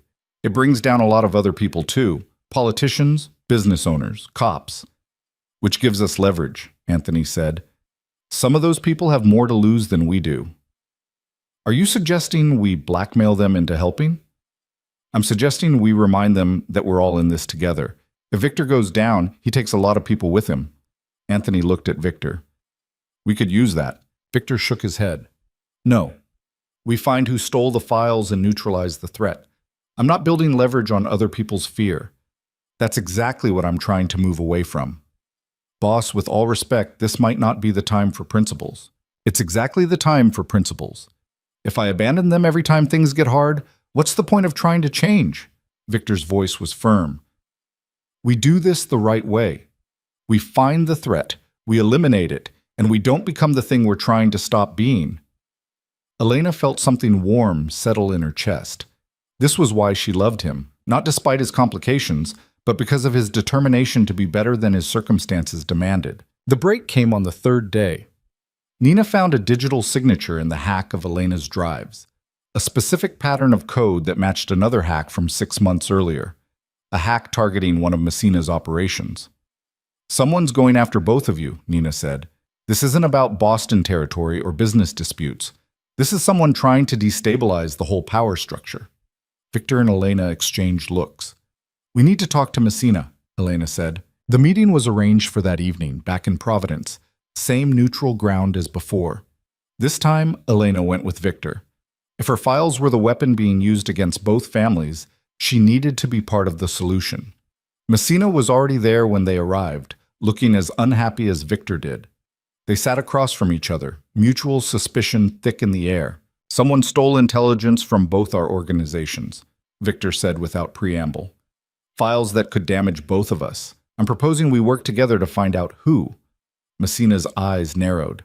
Why would I trust you? Because I have nothing to gain by attacking you this way. Our agreement benefits me. I don't want it destroyed.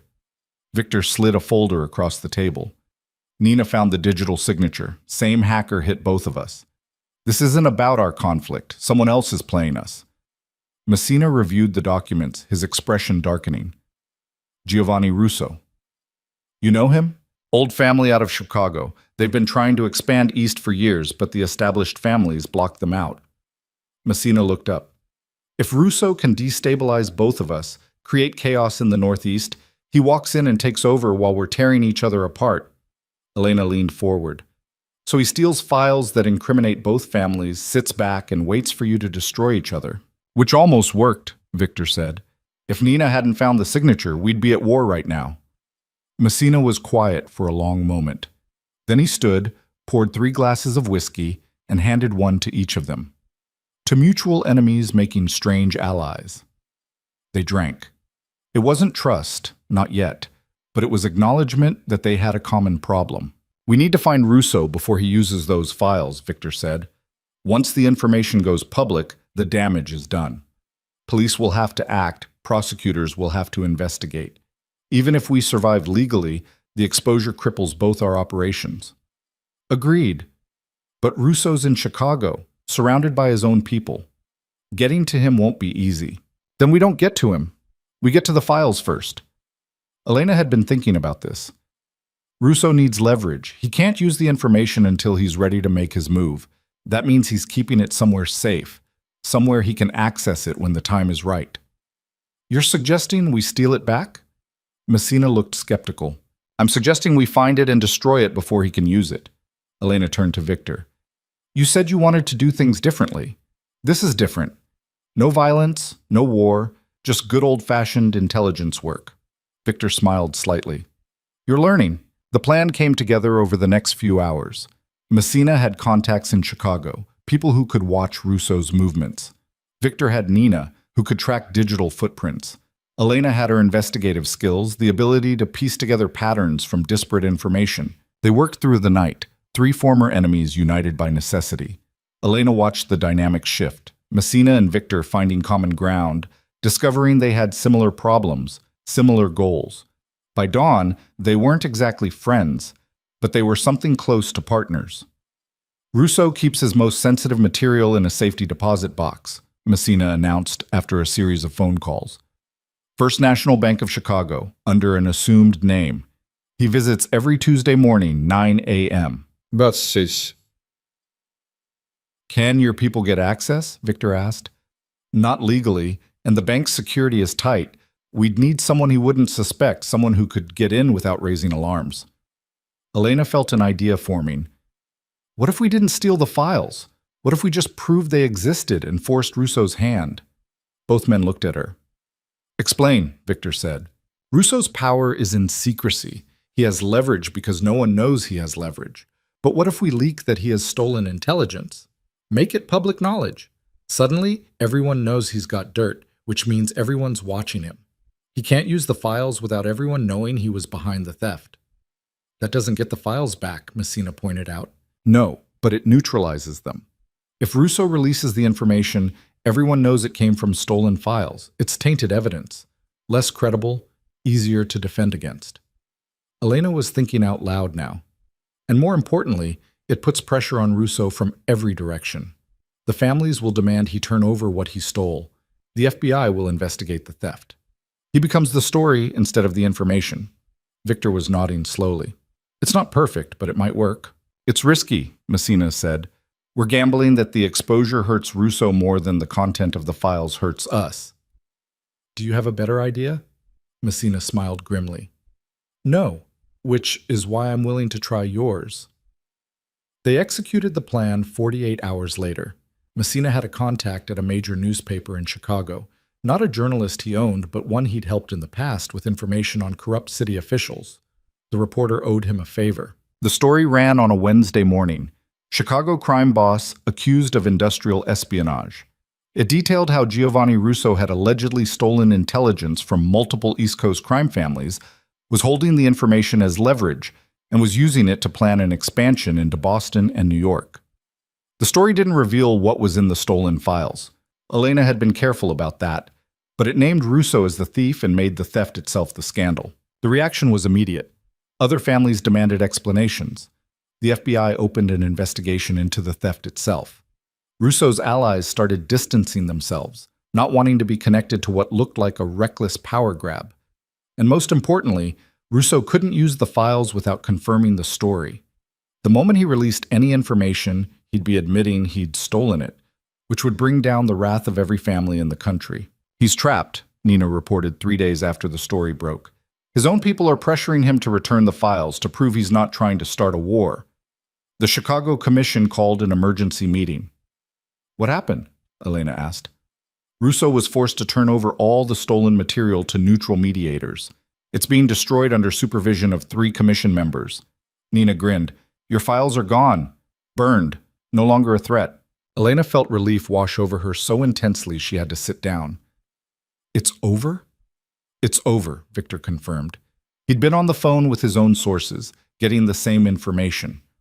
Russo's been stripped of his territory, forced into early retirement. His organization is being broken up and redistributed. He overplayed his hand, and it cost him everything. Messina called an hour later. Well played, Ward. You've got a devious mind. I'm a journalist. We're trained to think about information as currency. Maybe you should consider a career change. You'd make a good strategist. I think I'll stick with writing. Less chance of getting shot. In your life, I wouldn't count on it. But Messina was laughing. Castellano, you've got a good woman there. Don't screw it up. I'm trying not to, Victor said, looking at Elena. After the call ended, they sat in silence for a moment. The threat was over. The files were destroyed. They'd survived. I need to ask you something, Victor said finally. Those files you had, how much did you know about my organization before we started dating? Elena had been expecting this question. Enough to know what you were, not enough to judge whether you were worth knowing. And now? Now I know you're both more complicated and more human than any file could capture. She moved closer to him. The files showed me your organization. You showed me yourself. There's a difference. I want you to write about this. About all of it. Victor's voice was serious. Not the specific details that would incriminate anyone, but the bigger picture. What you've learned about this world, about how it actually works, about the people in it. That would be dangerous. Everything we do is dangerous. But you're a writer. You should write. He took her hands. Tell the truth, Elena. The real truth. Not the Hollywood version. Show people that this world is more complicated than they think. That the people in it are more human. And you're okay with me potentially making you look bad? I trust you to be fair. That's all I ask. He smiled slightly. Besides, you've seen me at my worst. If you were going to write a hit piece, you'd have done it already. Elena thought about it. A real honest look at organized crime, written from the inside. The kind of piece she'd always wanted to write but never had access to. I'd need editorial independence, complete control over what goes in. You'd have it. And you'd have to accept that I might include things that make you uncomfortable. I'm already uncomfortable most of the time. What's a little more? She kissed him, soft and slow. Then I'll write it. But on one condition. What's that? You tell me everything. No more secrets, no more protected information. If I'm going to write the truth, I need to know all of it. Victor pulled her close. Deal. Complete honesty. Even the ugly parts. They spent the next 3 months in a strange kind of peace. Elena worked on her article, interviewing Victor, Sophia, Anthony, even Messina. She talked to people whose lives had been affected by the organization, some positively, some negatively. She followed the money, traced the connections, built a comprehensive picture of how modern organized crime actually functioned. Victor continued his transition toward legitimacy. More legal businesses, fewer criminal operations. It wasn't perfect. Some things couldn't be made legal without abandoning people who depended on the organization. But it was progress. And somewhere in the middle of all that work, they built a life together. Elena moved into the penthouse officially, making it feel less like a showroom and more like a home. She added color, comfort, books everywhere. Victor pretended to complain, but she caught him smiling at the changes. They had dinner with Sophia once a week, the three of them arguing about everything from politics to pasta sauce. Elena met more of Victor's world, not just the criminals, but the families they supported, the communities they were part of, the complicated web of loyalty and obligation that held everything together. She started to understand that Victor wasn't just running a criminal empire. He was managing an ecosystem of people who had nowhere else to turn. People the legitimate world had failed or forgotten. It didn't excuse the violence or the crime, but it explained it in ways she'd never considered. The article came together slowly. Elena wrote and rewrote, trying to capture the complexity without sensationalizing or excusing. It was the hardest piece she'd ever worked on, and the most important. When it was finally done, she showed it to Victor first. He read it in silence, his expression unreadable. When he finished, he set it down and looked at her. This is brutal. I know. You don't pull any punches. You talk about the violence, the moral compromises, the damage we cause. I do. Elena's heart was racing, But I also talk about the context, the reasons, the humanity underneath. You make me look human. Flawed, but human. Victor's voice was quiet. I wasn't expecting that. Did you want me to make you look perfect? No, I wanted you to tell the truth. And you did. He pulled her onto his lap. Publish it. Let people see what this world really is. The piece ran in a major investigative journalism magazine, the same one that had published her Harmon article. It was long, detailed, unflinching. It showed Victor's world in all its complexity, refusing to simplify it into heroes and villains. The response was immediate and polarizing. Some people called Elena an apologist for criminals. Others praised her for humanizing a world usually shown only in stereotypes. The article sparked debates about organized crime, about the failure of legitimate institutions, about the communities caught in between, and it established Elena as a serious investigative journalist again. Offers came in, book deals, speaking engagements, positions at major publications. Her career, which had seemed dead 2 months ago, was suddenly very much alive. You could take the job at the Times, Victor said one evening, reading through her offers. Move to New York, build your career there. Are you trying to get rid of me? I'm trying to make sure you don't give up your dreams for me. He looked at her seriously. I won't be the reason you stop being who you are. Elena took the papers from him, set them aside. I don't want to work for the Times. I want to keep doing what I'm doing. Independent investigations, pieces that matter. I can do that from anywhere. Even from Boston? Even while dating a mob boss? Especially while dating a mob boss. Turns out I have pretty good access to stories most journalists can't get. She smiled. Besides, you're not just a mob boss anymore. You're a mob boss trying to reform. That's even more interesting. Reform is a strong word. Evolution, then. Transformation, whatever you want to call it. She climbed onto the couch beside him. The point is, you're building something new, and I want to be here to see it. Victor pulled her close. I love you. I know. She kissed him softly. I love you too, even when you're driving me crazy. Especially then. They laughed and it felt normal, like they were just a regular couple navigating life together, not a journalist and a crime boss trying to build something impossible. 6 months after the article published, Victor proposed. It wasn't dramatic or elaborate. They were at the cliff in Maine, the place where he'd first told her about his mother. The sun was setting over the ocean, painting everything gold. I want to marry you, he said. No preamble, no ceremony. Not because I think I own you, or because I want to possess you, but because you're my partner, my equal, the person who sees all of me and chooses to stay anyway. He pulled out a ring, simple, elegant, perfect. I know what people will say, that you're crazy for marrying someone like me, that I'm dangerous, that this life is impossible. And they're not wrong. But I also know that I'm better with you than without you, that you make me want to be more than what my father built, that you give me hope for something different. Elena felt tears on her cheeks. Yes. You haven't heard the whole proposal yet. I don't need to. Yes. 1,000 times yes. Victor slipped the ring on her finger, and it fit perfectly. Of course it did. He'd probably measured her finger while she was sleeping. They got married 3 months later, small ceremony in Sophia's garden in New York. No press, no spectacle, just family. Sophia, Marco, Anthony, a handful of people from both their lives who mattered. Mara was Elena's maid of honor, crying through the entire ceremony. The vows were simple. Elena promised to be honest, even when the truth was hard. Victor promised to choose growth over comfort, to keep evolving even when it was difficult. They promised to be partners, to face whatever came together. It wasn't traditional. Nothing about their relationship was. But it was real. The first year of marriage was hard.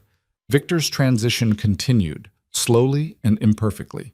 There were setbacks, operations that couldn't be legitimized, people who refused to change, moments where violence was the only language anyone understood. Elena kept writing, kept investigating, kept holding both Victor and his organization accountable. She published a follow-up article about the challenges of going legitimate, the institutional barriers, the way society made it almost impossible for people in Victor's position to actually change. The piece sparked policy discussions. Some cities started pilot programs for helping criminal organizations transition to legitimate business. It wasn't a solution, but it was progress. And slowly, against all odds, Victor's experiment started working. The legitimate businesses grew. The criminal operations shrank. People started seeing the Castellano name as something other than a threat. It wasn't redemption. Victor was clear about that. "I've done too much to be redeemed," he said when Elena asked. "But maybe I can be useful. Maybe I can take everything I learned from the old life and build something better." 2 years after they married, Elena got pregnant. She'd been terrified to tell Victor, worried about bringing a child into their complicated world, but when she finally worked up the courage, his reaction surprised her. "A baby," he said, his hand on her still flat stomach, his eyes wet. "We're having a baby. Are you okay with this?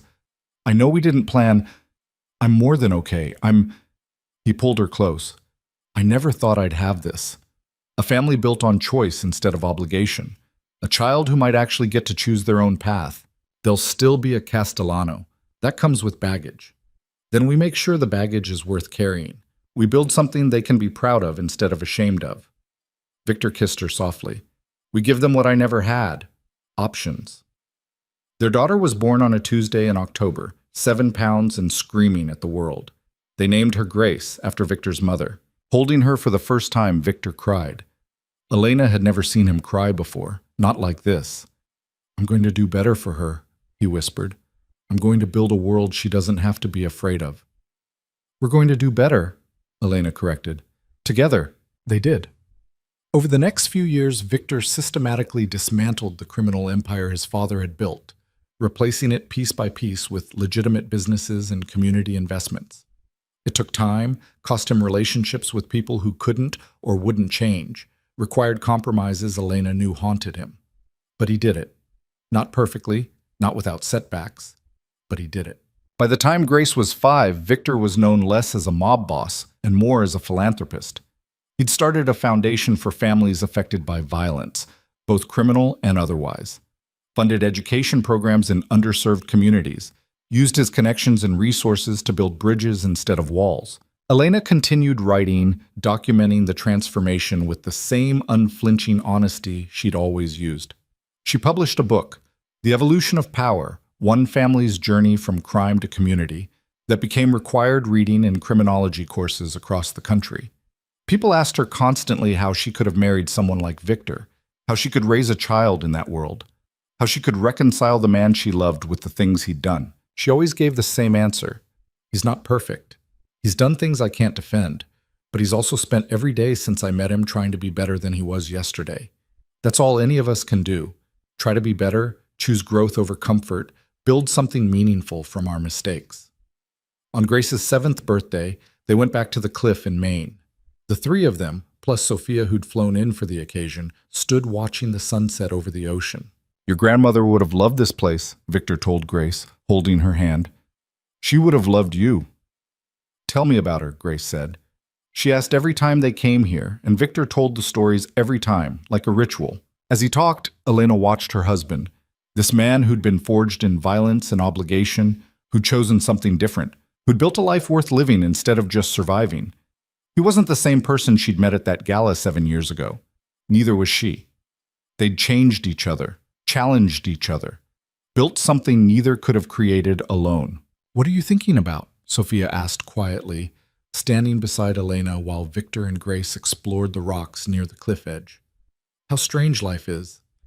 How all the things that seemed impossible become normal. How love changes everything, even when you think you're too broken to change. You changed him, you know. Victor was headed down a dark path before you. You gave him a reason to want something different. He changed himself. I just showed him it was possible." Sophia smiled. "That's love, isn't it? Not fixing someone, but showing them they're worth the effort of fixing themselves." That night, after Grace was asleep and the house was quiet, Elena and Victor sat on the deck overlooking the ocean. They didn't talk much anymore, didn't need to. 7 years of honesty had built a foundation where silence was comfortable instead of tense. "Do you ever regret it?" Victor asked finally. "Choosing this life, choosing me?" Elena thought about it. About the fear, the danger, the compromises. About the nights she'd lain awake wondering if she'd made a terrible mistake. About the moments she'd questioned everything. "No," she said finally. "It's been hard. It's been scary. But it's been real. And I'd rather have a real, complicated life with you than a safe, simple life with anyone else. Even knowing what you know now, what it cost. Especially knowing that. Because I also know what we built, what we created together." She took his hand. "You're not your father, Victor. You broke that cycle. You gave Grace something different. That matters. I couldn't have done it without you." "You could have, but I'm glad you didn't have to." They sat in silence, watching the stars emerge over the ocean. Tomorrow would bring new challenges. Victor's businesses, Elena's writing, the constant work of being better than they were yesterday. But tonight, they just existed. Together, imperfect and complicated and real. And that, Elena thought, was enough. More than enough. It was everything. Years later, when Grace was grown and building her own life, a lawyer, fighting for criminal justice reform, using her father's complicated legacy as fuel for change, Elena would write one final piece about their story. It wasn't sentimental or romanticized. It was honest about the cost, the compromises, the moments where they'd almost lost each other. But it was also clear about what they'd built, a partnership based on honesty, growth, and the radical belief that people could change if given the chance. The piece ended with the simple truth. Love isn't about finding someone perfect. It's about finding someone worth the struggle of becoming better. It's about choosing each other every day, even when it's hard, especially when it's hard. Victor read it when it published, then pulled Elena close. "You made us sound almost noble." "I made us sound human. There's a difference." "Is there?" "Because from where I'm standing, being human, really human, with all the mess and complication, that might be the most noble thing we can do." Elena kissed him, this man who'd spent decades learning how to be more than what his world demanded. "Then I guess we're the noblest flawed people in Boston." "I'll take it." They laughed, and it was the sound of two people who'd found each other in impossible circumstances and built something worth keeping. Not perfect, never perfect, but real and earned, and theirs. And in the end, that was the whole point.